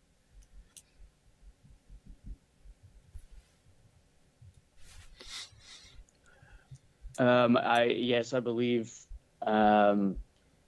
we will, and we'll probably request that at a later date. But yes, we do. Okay, thank you. Or is this January 29th good enough to something? That'll work. Thank you, Mr. Examiner. The record will remain open in this case until January 29th. That concludes the hearing for case number 32512. Case number 32335, application of Continental Resources, Inc. for an order for the Juneau Bakken Pool, Divide County, North Dakota as follows. 1. Create and establish 3 overlapping 1920 acre spacing units comprised of sections 3, 10, and 15, sections 7, 8, and 9, and sections 22, 27, and 34, all in Township 162 North, Range 96 West. Authorize the drilling of a total not to exceed 5 wells on each proposed overlapping 1920 acre spacing unit. And 2. Create and establish 3 overlapping 2560 acre spacing units comprised of sections 16, 21, 28, and 33, sections 17, 20, 29, and 32, and sections 18, 19, 30, and 31, all in Township 162 North, Range 96 West. Authorize the drilling of a total not to exceed 5 wells on each proposed overlapping 2560 acre spacing unit, and such further relief as appropriate. The case has been continued to our February hearings. That concludes the hearing for case number 32335. Case number 32336. Application of Continental Resources, Inc. for an order amending the field rules for the Bockel Noonan Bakken Pool, Divide County, North Dakota, to create and establish an overlapping 1920 acre spacing unit comprised of sections 23, 26, and 35, Township 162 North, Range 96 West, authorizing the drilling of a total not to exceed 5 horizontal wells on said proposed overlapping 1920 acre spacing unit, and such further relief. This case has been continued to our February hearings. That concludes the hearing for case number 32336. Case number 32337, application of Continental Resources, Inc. for an order amending the field rules for the Upland Bakken Pool, Divide County, North Dakota, to create and establish 6 overlapping 1920 acre spacing units comprised of sections 3, 10, and 15, sections 4, 9, and 16, sections 5, 8, and 17, sections 20, 29, and 32, sections 21, 28, and 33, and sections 22, 27, and 34, Township 161 North, Range 96 West, authorizing the drilling of a total not to exceed 5 horizontal wells on each proposed overlapping 1920 acre spacing unit, and such further relief. This case has been continued to our February hearings. That concludes the hearing for case number 32337. Case number 32053, application of Continental Resources, Inc. for an order amending the field rules for the Fraser Bakken Pool, Divide County, North Dakota, so as to create and establish 3 overlapping 51 20-acre spacing units comprised of sections 13, 14, 23, 24, 25, 26, 35, and 36, sections 14, 15, 22, 23, 26, 27, 34, and 35, and sections 15, 16, 21, 22, 27, 28, 33, and 34, Township 161 North, Range 97 West, authorizing the drilling of a horizontal well on or near the section line between existing spacing units on each proposed overlapping 51 20-acre spacing unit and or such further relief. This case has been continued to our February hearings. Concludes the hearing for case number 32053. Case number 32170, application of Continental Resources, Inc. for an order for the Fraser Bakken Pool, Divide County, North Dakota, to create and establish 2 overlapping 2560-acre spacing units comprised of sections 14, 23, 26, and 35, and sections 15, 22, 27, and 34, Township 161 North, Range 97 West, authorizing the drilling of a total not to exceed 3 wells on each proposed overlapping 2560-acre spacing unit, and such further relief as appropriate. This case has been continued to our February hearings. That concludes the hearing for case number 32170. Case number 32338, application of Continental Resources, Inc. for an order amending the field rules for the Border Bakken Pool and or Stoneview Bakken Pool, Burke County, North Dakota, to create and establish two overlapping 1920 acre spacing units comprised of sections 3, 10, and 15 and sections 22, 27, and 34. Township 161 North, Range 94 West, authorized the drilling of a total not to exceed 5 horizontal wells on each proposed overlapping 1920 acre spacing unit, and such further relief. This case has been continued to our February hearings. That concludes our hearing for case number 32338. Case number 31676. Application of Continental Resources Inc. for an order amending the field rules for the Ranch Coulee Bakken Pool, Mackenzie County, North Dakota, so as to create and establish an overlapping 1920 acre spacing unit comprised of sections 13, 24, and 25. Township 146 North, Range 98 West, authorizing the drilling of a total not to exceed 4 wells in said proposed overlapping 1920 acre spacing unit and such further relief. This case has been continued to our February hearings. That concludes our hearing for case number 31676. Case number 32513, application of Devon Energy Williston LLC for an order amending the field rules for the Camp Bakken Pool, Mackenzie County, North Dakota, as follows. 1. Create and establish two overlapping 2560 acre spacing units comprised of sections 14, 15, 16, and 17, and sections 20, 21, 22, and 23. Township 152 North, Range 101 West, authorizing the drilling of a total not to exceed 5 horizontal wells on each proposed overlapping 2560 acre spacing unit. 2. Create and establish two overlapping 5120 acre spacing units comprised of sections 8, 9, 10, 11, 14, 15, 16, and 17, and sections 20, 21, 22, 23, 26, 27, 28, 29. Township 152 North, Range 101 West, authorizing the drilling of a horizontal well on or near the section line between existing spacing units on each proposed overlapping 5120 acre spacing unit, and or since further relief. This case has been dismissed. That concludes the hearing for case number 32513.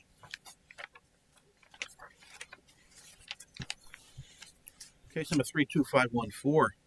Application of Valkyrie Operating LLC for an order amending the field rules for the Fortuna Bakken Pool, Divide County, North Dakota, to create and establish 5 overlapping stand-up 1920 acre spacing units comprised of sections 1, 12, and 13, sections 2, 11, and 14, sections 3, 10, and 15, sections 5, 8, and 17, and sections 6, 7, and 18, all in Township 162 North, Range 101 West, authorizing the drilling of a total not to exceed 10 horizontal wells on said proposed overlapping 1920 acre spacing units, including granting such other relief as may be appropriate.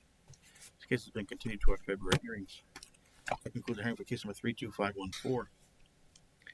Case number 32515. Application of Savannah LLC for an order for the Stony Creek Bakken Pool and or Williston Bakken Pool, Williams County, North Dakota, to create and establish an overlapping 1920 acre space unit comprised of sections 22, 27, and 34, Township 155 North, Range 100 West, authorizing the drilling of a total not to exceed 8 wells in the proposed overlapping 1920 acre space unit. Such further relief as appropriate. All interested parties, please come forward. Thank you, Mr. Examiner. Excuse me. Lawrence Bender, P.O. Box 1855, Bismarck, North Dakota, appearing in case 32515 on behalf of Savannah LLC. Ms. Curtis, Yes, sir. do you solemnly swear or affirm under the penalties of perjury the testimony you're about to give in this matter will be true and correct to the best of your knowledge and belief? I do. You have trouble hearing? She's soft, but Okay. Good. Hannah, could you speak a little Yeah, louder? let me get closer. Okay.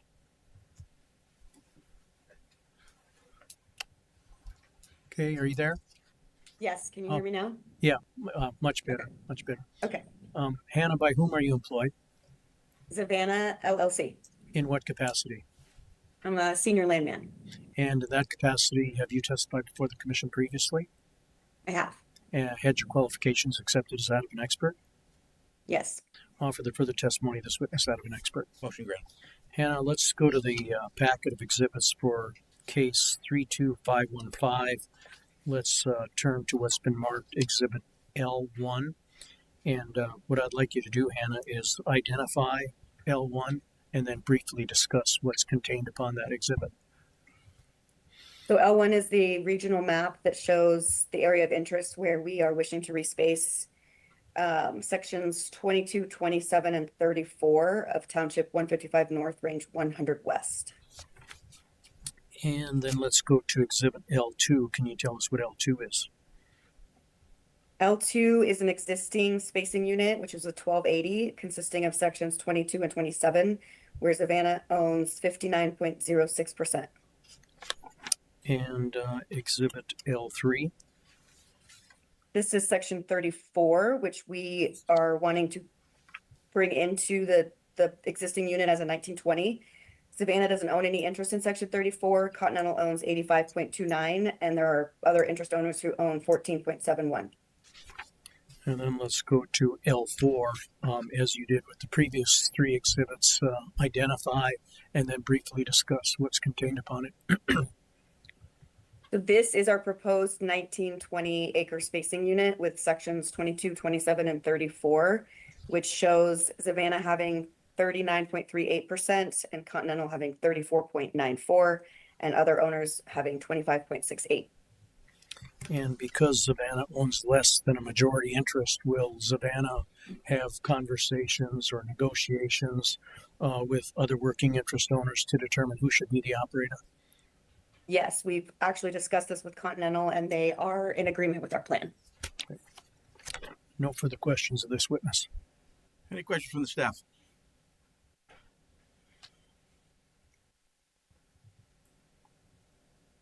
Ms. Nickens, Good morning. Yes, do you solemnly swear or affirm under the penalties of perjury the testimony you're about to give in this matter will be true and correct to the best of your knowledge and belief? I do. Lisa, you're off camera. I am? Oh, hang on a second. Sorry. I can see myself. Oh, okay. Oh, there you are. Okay, thank you. Can you see me now? Yeah, I guess you were on camera, but you were very small scale, so we couldn't make you out. By whom are you employed? Oh, I'm employed by Savannah, In what capacity? geologist.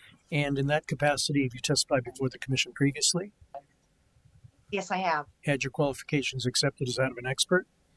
Yes, I have. Would offer the further testimony of this witness that of an expert. Motion granted. Okay, Lisa, let's continue with the packet of exhibits. Let's go to the geologic exhibits. Let's start with G1. Identify G1 and then briefly discuss what's contained upon that exhibit. Exhibit G1 is a structure map on the top of the Middle Bakken member over our area of interest in the Stony Creek Bakken Pool in Williams County. The contour map the contour interval is placed at 20 feet. The structure map shows an overall down dip of the strata to the southeast. The yellow color indicates Savannah's operating position in the Stony Creek Bakken Pool. The existing laterals are shown in green. The general location of the proposed wells is shown as a red dashed line, and the well circled in red in section 22 of 155 North 100 West is the nearest vertical well with available detailed logs, and is the location of the type log shown in the next exhibit. Okay, G2. G2 is the type log of the nearest vertical well. It's in the northeast-southeast quarter of section 22. The well name is the Brokaw 1-22. It was spud in July 1981 as a vertical Red River well, reached a TD of 13,930 feet. The type log shows the gamma ray on the left side and neutron density curves on the right side. On the right side of the type log, the formations are described starting with the Upper Bakken Shale, the Middle Bakken, Lower Bakken, and the first through fourth Three Forks benches. The top of the Nisku is the lowest formation top shown on the log, and the target interval is identified by the rectangular label on the left side of the type log, and that's the Middle Bakken target. In this area, it's 40 to 42 feet thick. No further questions. Any questions from the staff?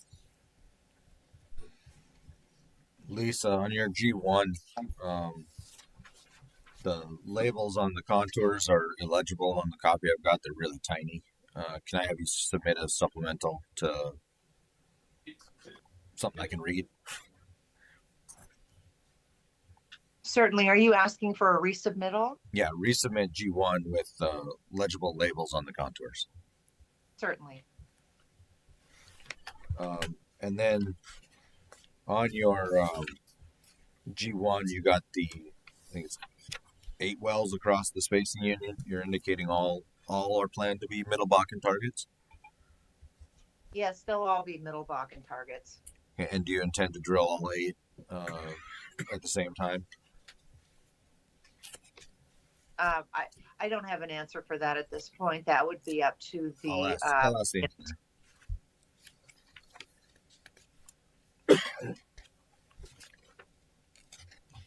Okay, thank you. Ms. Hale, Yes. do you solemnly swear or affirm under the penalties of perjury, testimony you're about to give in this matter will be true and correct to the best of your knowledge and belief? Yes. Kelly, by whom are you employed? Savannah Energy Operating, In what capacity? staff drilling engineer. And in that capacity, have you testified before the commission previously? Yes, sir. Had your qualifications accepted as that of an expert? Yes, sir.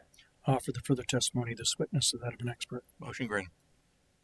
Okay, Kelly, let's go to E1 and into your discussion of E1. If you can answer the question that Mr. Suggs asked moments before you were sworn as a witness, please do that in conjunction with your discussion of E1. Yes. So E1 is, as Lisa had previously mentioned, in the yellow is Savannah's operated acreage. In the red dashed are the 8 proposed Bakken wells. And yes, we do plan on drilling these at the same time from 2 separate pads. The pads are actually currently built, and we are drilling the northern wells off of them right now. Okay, let's go then to E2. E2 is a general wellbore diagram of our 4-string design. We do plan on setting the Dakota string in this area. So that's just a wellbore diagram that depicts what our plan is. Okay, why don't you talk just a little bit about frac stages? What are you anticipating for these wells? We're anticipating approximately 75 stages, about 200-foot foot stages. Okay, and then let's go to E3. Tell us what E3 is. E3 is the economics of a 3-mile lateral in our catwalk field. For the Bakken, as you can see, it's ran at an oil price of $58.21 and provides an ROI of approximately 2. Okay, can you go into just a little bit more detail on the reservoir parameters and oil in place? Sure. The thickness in this area is about 42 feet, and we anticipate getting a formation volume factor of 1.3. And with the drilling area, the calculated oil in place, and our recovery, that would lead to the payout in about 1.42 years. Okay, and then Exhibit E4, is that a gas capture affidavit that the commission typically requires in these sorts of matters? Yes, sir, it is. In your opinion, will the requested relief prevent waste, protect relative rights, and prevent the drilling of unnecessary wells? Yes, sir. No further questions. Offer the exhibits. Any questions from the staff? When do you plan to develop this? I think we are planning of August of next year. Or 2027, August 2027. Of 26. Okay. Still confused on what year it is. Oh yeah, it's still January. That's a good pass. Okay, thank you. Yes. Kelly, the existing well bores that you'll be crossing in 22 and 27, are those both Middle Bakken targets? Yes, they are. And do you plan to do anything special as you cross those, or anything with your completion intervals? We have been crossing these. We haven't really seen much on the drilling side. We do shut them in. And then depending on the depletion, we look at adjusting the completion stages and possibly blanking out one during those. But if we don't see any sort of depletion when we cross them with drilling, we plan to just frack them. And then do you plan for the existing well bores after you drill the new wells? Do you plan to bring them back online, or will they be plugged and abandoned? We do plan on bringing them back online, yes. Okay, thank you. You're welcome. January 29th again. That'll work. The record will remain open in this case until January 29th. That concludes hearing for case number 32515. Thank you all. Thank you. Case number 32439, application of Formentera Operations LLC for an order for the Fraser Bakken Pool, Divide County, North Dakota. Create and establish an overlapping 2560-acre spacing unit comprised of sections 6, 7, 18, and 19, Township 161 North, Range 97 West, Authorizing the drilling of a total not to exceed 4 wells on said proposed overlapping 2560 acre space unit and such further relief as appropriate. This case has been dismissed.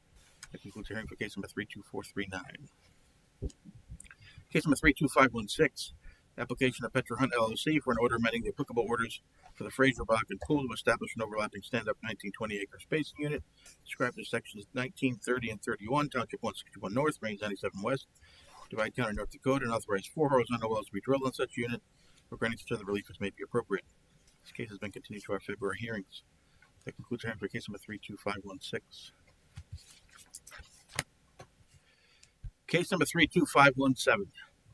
Application of Formaterra Operations LLC for an order amending the field rules for the Fortune Bakken Pool and or Larson Bakken Pool, Burke County, North Dakota, as follows. 1. Create and establish an overlapping 1920 acre spacing unit comprised of sections 18, 19, and 30. Township 163 North, Range 94 West, authorizing the drilling of a total not to exceed 6 horizontal wells on the proposed overlapping 1920 acre spacing unit. And 2. Create and establish 2 overlapping 2560 acre spacing units comprised of sections 31, Township 163 North, Range 94 West, and sections 6, 7, and 18.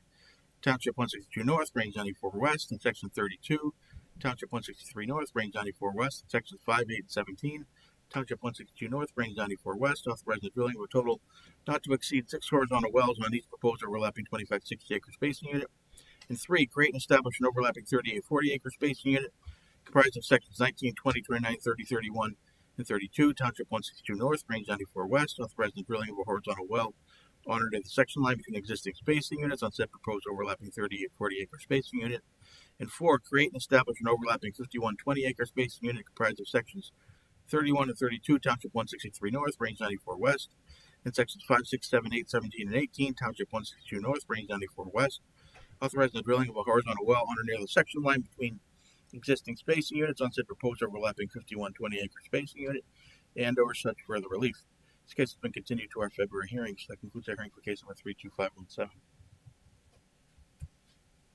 Case number 32518, application of Phoenix Operating LLC for an order amending the applicable orders for the Larson Fortune Bakken Pool to establish a stand-up 2560 acre spacing unit described as sections 6 and 7, Township 162 North, Range 94 West, and sections 30 and 31, Township 163 North, Range 94 West, Burke County, North Dakota, and authorize 5 horizontal wells to be drilled in such unit or granting such other relief as may be appropriate.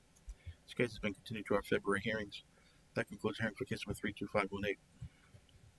Case number 32519, application of Phoenix Operating LLC for an order amending the applicable orders for the Larson Fortune Bakken Pool to establish a stand-up 2560 acre space unit described as sections 5 and 8, Township 162 North, Range 94 West, and sections 29 to 32, Township 163 North, Range 94 West, Burke County, North Dakota, and authorize 5 horizontal wells to be drilled on such unit or granting such other relief as may be appropriate. This case has been continued to our February hearings. That concludes the hearing for case number 32519. Case number 32520, application of Phoenix Operating LLC for an order amending the applicable orders for the Larson Fortune Bakken Pool to establish a standard 2560 acre spacing unit described as sections 4 and 9, Township 162 North, Range 94 West, and sections 28 and 33, Township 163 North, Range 94 West, Burke County, North Dakota, and authorize 5 horizontal wells to be drilled on such unit or granting such other relief as may be appropriate. This case has been continued to our February hearings. That concludes the hearing for case number 32520. Case number 32521, application of Phoenix Operating LLC for an order amending the applicable orders for the Larson Fortune Bakken Pool to establish a stand-up 2560 acre spacing unit described as sections 3 and 10, Township 162 North, Range 94 West, and sections 27 and 34, Township 163 North, Range 94 West, Burke County, North Dakota, and authorize 5 horizontal wells to be drilled in such unit or granting such other relief as may be appropriate. This case has been continued to our February hearings. That concludes our hearing for case number 32521. Case number 32522, application of Phoenix Operating for an order amending the applicable orders for the Larson Fortune Bakken Pool to establish a stand-up 2560 acre spacing unit described as sections 2 and 11, Township 162 North, Range 94 West, and sections 26 and 35, Township 163 North, Range 94 West, Burke County, North Dakota, and authorize 5 horizontal wells to be drilled in such unit or granting such other relief as may be appropriate. This case has been dismissed. That concludes our hearing for case number 32522. Case number 32523, application of Phoenix Operating LLC for an order amending the applicable orders for the Larson Fortune Bakken Pool to establish a stand-up 1920 acre spacing unit described as section 1, Township 162 North, Range 94 West, In sections 25 and 36, Township 163 North, Range 94 West, Burke County, North Dakota, and authorize 5 horizontal wells to be drilled in such unit or granting such other relief as may be appropriate. This case has been dismissed. That concludes hearing for case number 32523. Case number 32524. Application of Phoenix Operating LLC for an order amending the applicable orders for the Noonan Fortune Bakken Pool to establish a stand-up 2560 acre spacing unit described as Section 1, Township 162 North, Range 95 West, and Sections 24, 25, and 36, Township 163 North, Range 95 West, Divide County, North Dakota, and authorize 5 horizontal wells to be drilled in such unit or granting such other relief as may be appropriate. This case has been dismissed. That concludes the hearing for case number 32524. Case number 32525. Application of Phoenix Operating LLC for an order amending the applicable orders for the Bockel Noonan Fortune Bakken Pool to establish a stand-up 2560 acre spacing unit described as Section 4, Township 162 North, Range 95 West, and Sections 21, 28, and 33, Township 163 North, Range 95 West, Divide County, North Dakota, and authorize 5 horizontal wells to be drilled in such unit or granting such other relief as may be appropriate. This case has been dismissed. That concludes the hearing for case number 32525. Case number 32526. Application of Phoenix Operating LLC for an order amending the applicable orders for the Bockel Noonan Bakken Pool to establish a stand-up 2560 acre spacing unit described as Sections 9, 16, 21, and 28, Township 162 North, Range 95 West, Divide County, North Dakota, and authorize 5 horizontal wells to be drilled in such unit or grant such other relief as may be appropriate. This case has been dismissed. That concludes the hearing for case number 32526. Case number 32527. Application of Phoenix Operating LLC for an order amending the applicable orders for the Noonan Bakken Pool to establish a stand-up 2560 acre spacing unit described as Sections 12, 13, 24, and 25, Township 162 North, Range 95 West, Divide County, North Dakota, and authorize 5 horizontal wells to be drilled in such unit or granting such other relief as may be appropriate. This case has been dismissed. That concludes the hearing for case number 32527. Case number 32332. Application of SOGC LLC for an order for the Ranch Creek Bakken Pool and or Bicycle Creek Bakken Pool, McKenzie County, North Dakota, as follows. 1. Create and establish an overlapping 1920 acre spacing unit comprised of sections 13, 24, and 25, Township 146 North, Range 99 West, authorizing the drilling of a total not to exceed 5 horizontal wells on said proposed overlapping 1920 acre spacing unit. And 2. Create and establish a 1920 acre spacing unit comprised of section 36, Township 146 North, Range 99 West, and sections 1 and 12, Township 145 North, Range 99 West, authorize the drilling of a total not to exceed 5 horizontal wells on said proposed 1920 acre spacing unit and such further relief. This case has been continued to our February hearings. That concludes the hearing for case number 32332.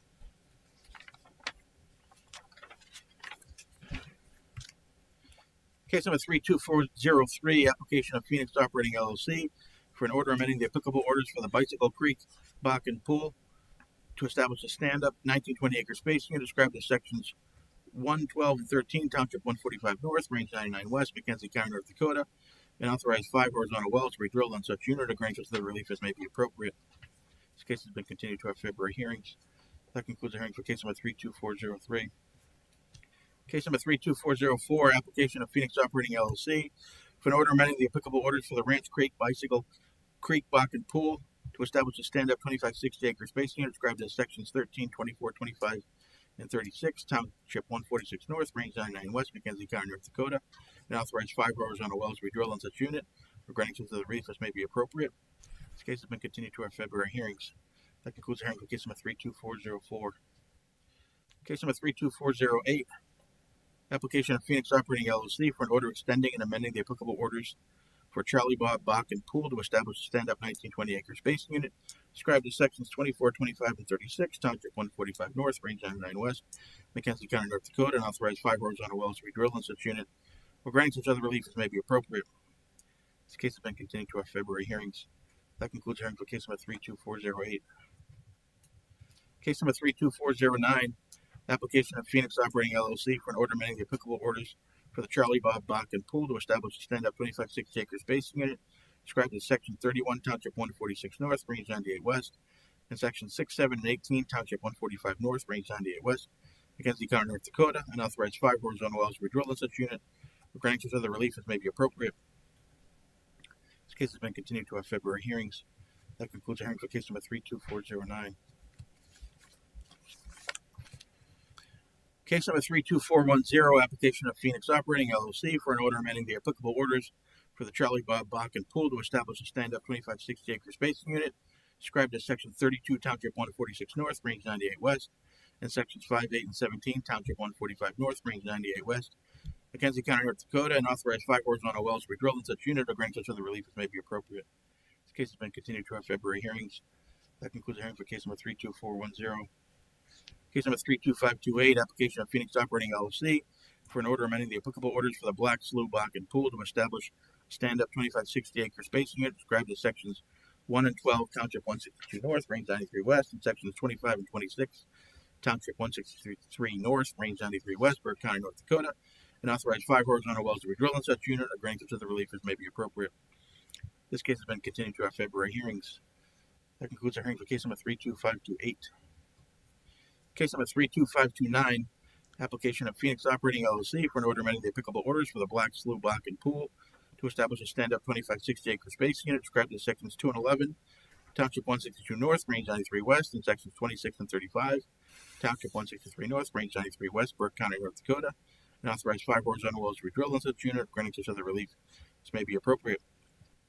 This case has been continued to our February hearings. That concludes our hearing for case number 32529.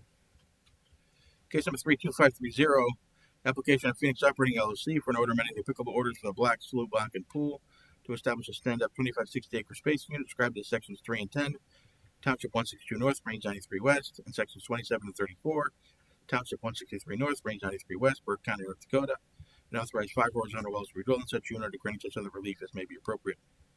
This case has been continued to our February hearings. Concludes our hearing for case number 32530. Case number 32531, application of Phoenix Operating LLC for an order amending the applicable orders for the Black Slough Bakken Pool to establish a stand-up 2560 acre spacing unit described as Sections 4 and 9, Township 162 North, Range 93 West, and Sections 28 and 33, Township 163 North, Range 93 West, Burke County, North Dakota, and authorize 5 horizontal wells to be drilled on such unit or grant such other relief as may be appropriate. This case has been continued to our February hearings. That concludes hearing for case number 32531.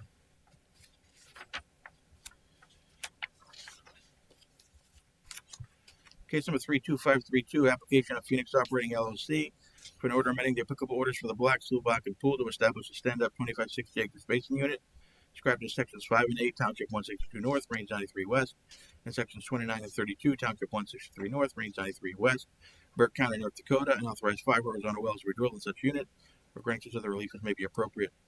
This case has been continued to our February hearings. That concludes hearing for case number 32532. Case number 32533, application of Phoenix Operating LLC for an order amending the applicable orders for the Black Slough Bakken Pool to establish a stand-up 2560 acre spacing unit described as Sections 6 and 7, Township 162 North, Range 93 West, and Sections 30 and 31, Township 163 North, Range 93 West, Burke County, North Dakota, and authorize 5 horizontal wells to be drilled in such unit or granting such other relief as may be appropriate. The case has been continued to our February hearings. That concludes our hearing for case number 32533. Case number 32534, application of Phoenix Operating LLC for an order amending the applicable orders for the Black Slough Bakken Pool to establish a stand-up 2560 acre spacing unit described as Sections 18, 19, 30, and 31, Township 162 North, Range 93 West, Burke County, North Dakota, and authorize 5 horizontal wells to be drilled on such unit or granting such other relief as may be appropriate. This case has been dismissed. That concludes our hearing for case number 32534. Case number 32535, application of Phoenix Operating LLC for an order amending the applicable orders for the Black Slough Bakken Pool to establish a stand-up 2560 acre spacing unit described as Sections 17, 20, 29, and 32, Township 162 North, Range 93 West, Burke County, North Dakota, and authorize 5 horizontal wells to be drilled in such unit or granting such other relief as may be appropriate. This case has been dismissed. Concludes hearing for case number 32535. Case number 32536, application of Phoenix Operating LLC for an order amending the applicable orders for the Black Slough Bakken Pool to establish a stand-up 2560 acre spacing unit described as Sections 16, 21, 28, and 33, Township 162 North, Range 93 West, Burke County, North Dakota, and authorize 5 horizontal wells to be drilled in such unit or grant such other relief as may be appropriate. This case has been dismissed. That concludes the hearing for case number 32536. Case number 32537, application of Phoenix Operating LLC for an order amending the applicable orders for the Black Slough Bakken Pool to establish a stand-up 2560 acre spacing unit described as Sections 15, 22, 27, 34, Township 162 North, Range I3 West, Burke County, North Dakota, and authorize 5 horizontal wells to be drilled in such unit, with granting such other relief as may be appropriate. This case has been dismissed. That concludes hearing for case number 32537. Case number 32538, application of Phoenix Operating LLC for an order amending the applicable orders for the Black Slough Bakken Pool to establish a stand-up 2560-acre spacing unit described as sections 14, 23, 26, and 35, Township 162 North, Range 93 West, Burke County, North Dakota, and authorize 5 horizontal wells to be drilled in such unit, or granting such other relief as may be appropriate. This case has been dismissed. That concludes hearing for case number 32538. Case number 32539, application of Phoenix Operating LLC for an order amending the applicable orders for the Lone Butte Bakken Pool to establish a stand-up 1920-acre spacing unit described as sections 22, 27, and 34, Township 147 North, Range 98 West, McKenzie County, North Dakota, and authorize 5 horizontal wells to be drilled in such unit or granting such other relief as may be appropriate. This case has been dismissed. That concludes hearing for case number 32539. Case number 32540, application of Phoenix Operating LLC for an order amending the applicable orders for the Riding Rock Bakken Pool to establish a stand-up 1920-acre spacing unit described as sections 6, 7, and 18, Township 161 North, Range 101 West, Divide County, North Dakota, and authorize 5 horizontal wells to be drilled in such unit, or granting such other relief as may be appropriate. All interested parties, please come forward. Yes, thank you, Mr. Examiner. Nice to meet you all. Aaron Beaver, P.O. Box 1017, Saratoga, Wyoming 82331. Bringing this case 32540 on behalf of Phoenix Operating LLC. 3 witnesses this morning are Tom Crook, Topher Lewis, and Eric Chivy. Tom, starting with you, would you please? I got to swear him in. Oh, please raise your right hand. Do you solemnly swear or affirm under the penalties of perjury the testimony you're about to give in this matter will be true and correct to the best of your knowledge and belief? I do. Okay. All right, thank you. My apologies. Tom, would you please state your name, by whom you're employed, in what capacity, and give your business address, please? Sure. My name is Tom Truck. I'm employed by Phoenix Energy. My position is senior landman. Oh. We'll try that again. My name is Tom Truck. I'm employed by Phoenix Energy as a senior landman. My address is 4643 South Ulster Street, Suite 1510, Denver, Colorado 80237. Tom, have you previously testified before the commission? I have not. Okay. Would you please briefly describe your education and professional background and experience? Sure. I have a Bachelor of Science degree in Business Administration from the University of Arizona. After careers in management, I entered the oil and gas industry in 2017 as an acquisitions landman. After 2 years in 2019, I partnered with 4 other individuals to start Phoenix, specializing in acquisitions. Since then, I've negotiated many times with mineral owners, attorneys, trustees, brokers, and land banks. I've personally leased much of what is now in production under Phoenix Operating. I've asked a lot of questions in the process because I don't know everything. I've carefully driven through beautiful herds of cattle with landowners as we discuss pad placement for drilling. I've accepted the gracious invitations of land and mineral owners to visit them at their farms, their ranches, and one amazing man's 100th birthday party in Minot. I've been on site on a number of Phoenix's pad locations prior to construction, during drilling, during completions, and during flowback, asking a lot of questions because, again, I don't know everything. And in the process, I've gained much respect for the way our teams work together to work safely, efficiently, and effectively. I've negotiated the terms of one of the largest mineral deals in the Williston Basin in a purchase totaling almost 600,000 net mineral acres. And I've been transparent with mineral owners, telling them about plans for new wells and always trying to do the right things for the right reasons. Thank you.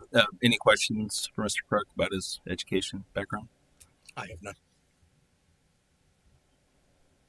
You have? Nope. No questions? Thank you. Tom, are you personally familiar with the land matters that are subject to the proposed spacing units in this application? Yes, I am. Mr. Commissioner, I move that the testimony by Mr. Crook be received as that of an expert. Motion granted. Thank you. Tom, have you prepared or caused to be prepared the exhibits for this hearing? I have. Okay, Tom, using Exhibit 1, please identify and locate the proposed spacing unit on the broad background that is the subject of this application, please. Sure. Exhibit 1 is a locator map showing our proposed 1920 stand-up, outlined in red in sections 6, 7, and 18 of 161 North, 101 West of the 5th Principal Meridian in Divide County. All right. Thank you. Moving on to Exhibit 2, please describe the spacing unit that is the subject of this application, please. Sure. Exhibit 2 shows the proposed spacing unit outlined in red in the sections 6, 7, and 18 of 161 North, 101 West, as well as Phoenix's working interest in the unit at 60.1%. And Tom, will Phoenix cooperate with other working interest owners in the proposed spacing unit if approved for drilling? Yes, we will. Did you execute the gas capture affidavit labeled as Exhibit 8? Yes, I did. I have no further questions for this witness, Mr. Examiner. Any questions from the staff?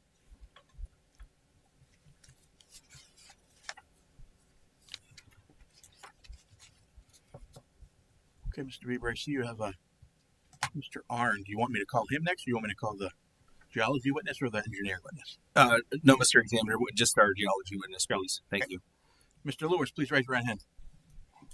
Do you solemnly swear or affirm under the penalties of perjury the testimony you're about to give in this matter will be true and correct to the best of your knowledge and belief? Yes, I do.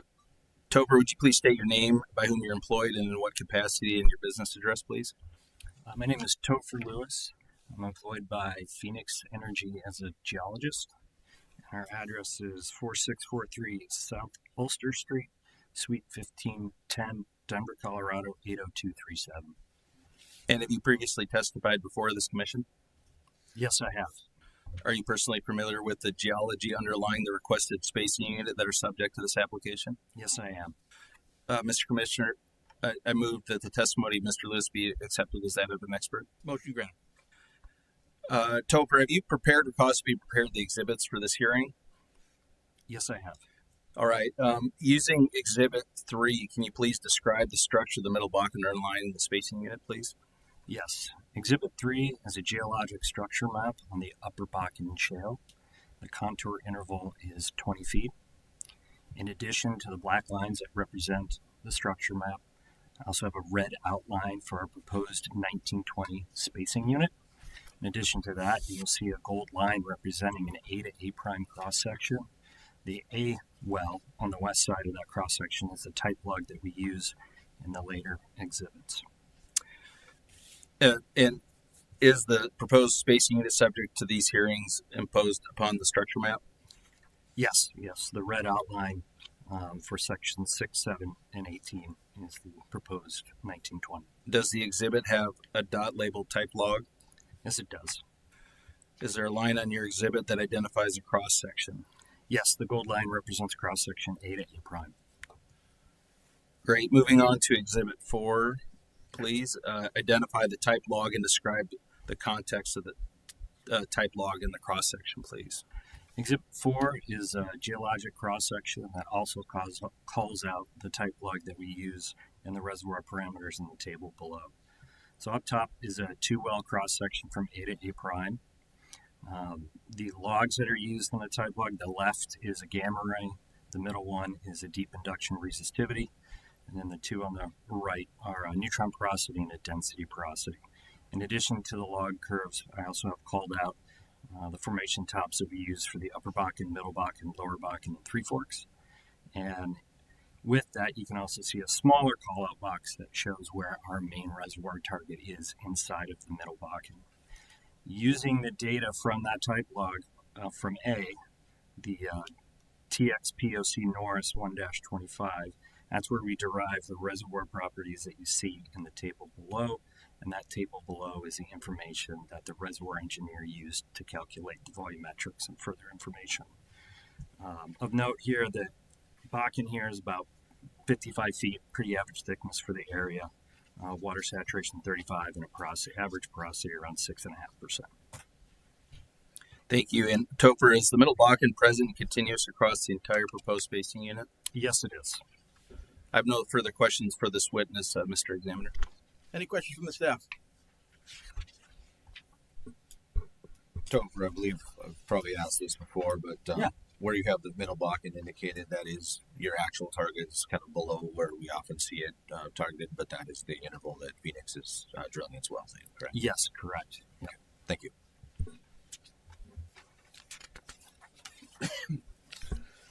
What's your water to oil ratio? I guess I could probably figure it out myself, but what do you expect for water production per barrel of oil in this area?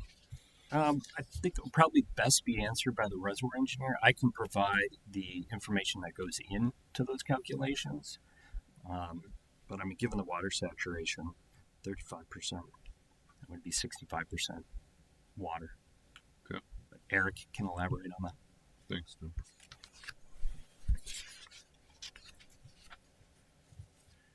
Mr. Shivy, please raise your right hand.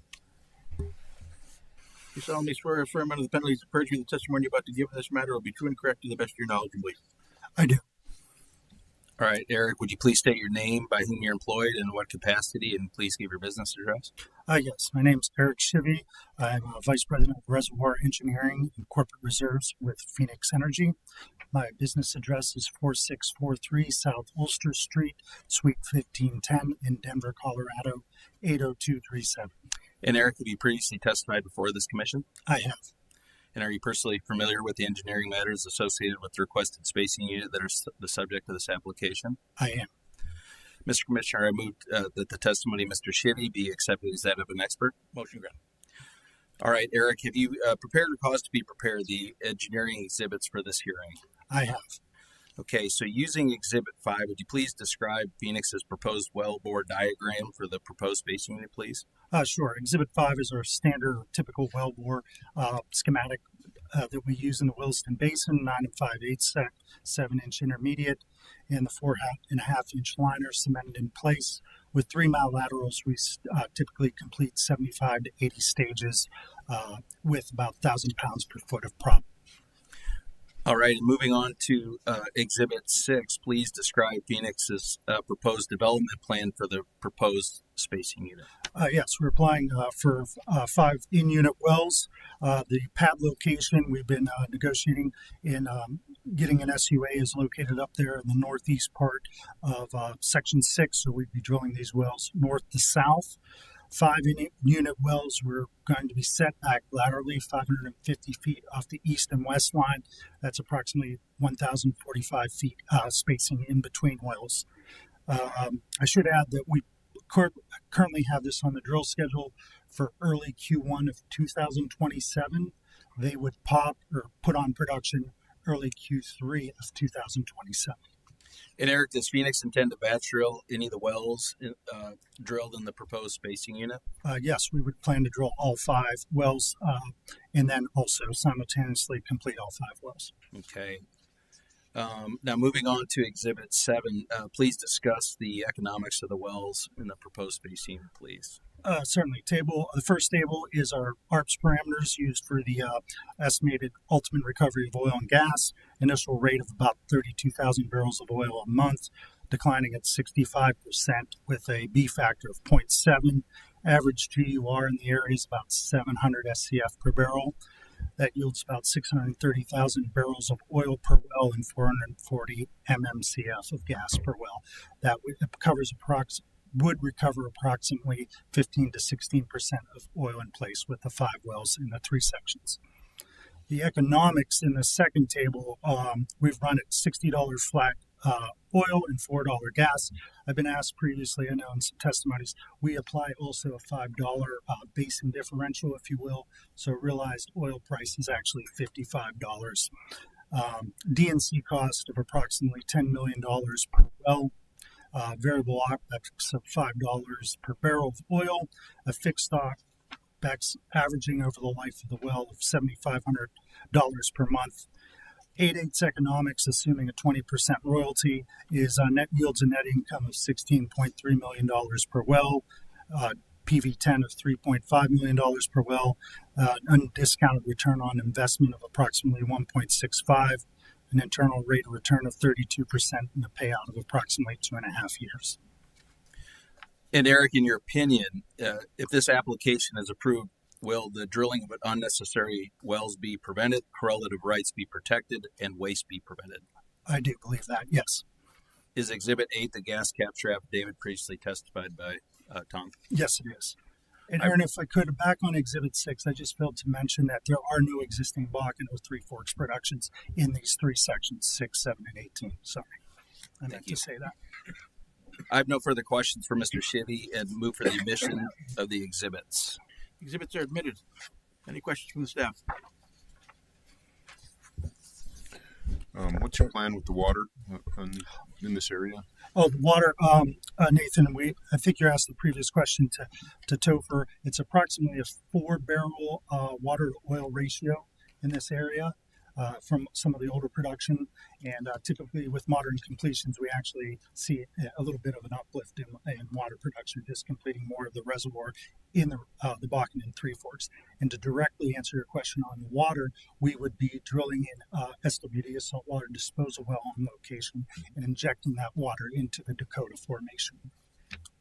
Do you guys have gas takeaway in the area, or I understand the affidavit, but do you plan to have gas takeaway in the area by 2027? Tom, yeah, Tom would answer. Tom, can you speak to that, please? Mm-hmm. Sure. Yeah, we've been dealing with One Oak on providing access to that area. We realize that they are a bit away from that area at this point, but we've also spoken with a mobile unit company to provide gas capture until One Oak can get up and running in that area. Thank you.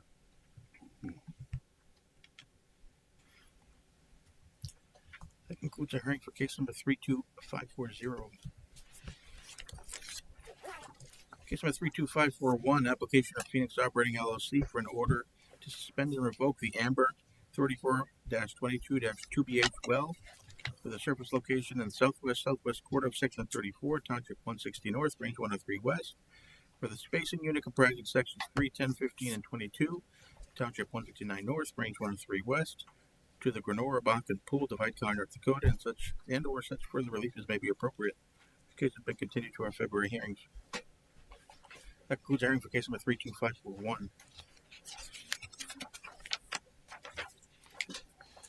Case number 32384, application of Phoenix Operating LLC for an order to suspend and revoke the Bach 19-31-1BHN well, Bach 19-31-2BHN well, Bach 19-31-3BHN well, and Bach 19-31-4BHN well.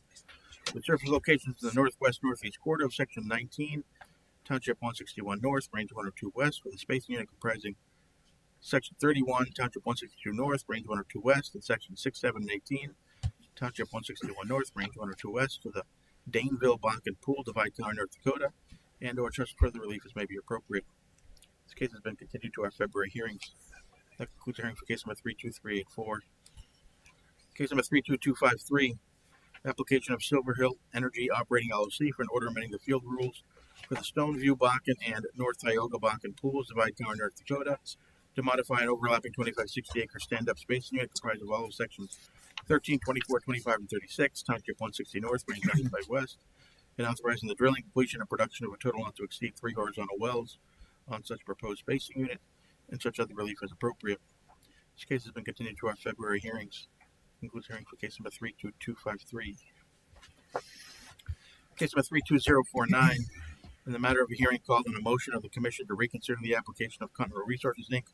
for an order authorizing the conversion of the Durant 4-12H well, located in a spacing unit comprised of sections 1 and 12, township 155 north, range 99 west, Williams County, North Dakota, for the temporary injection of gas in the East Fork Bakken Pool pursuant to NDAC Chapter 43-02-05 and such other relief as is appropriate.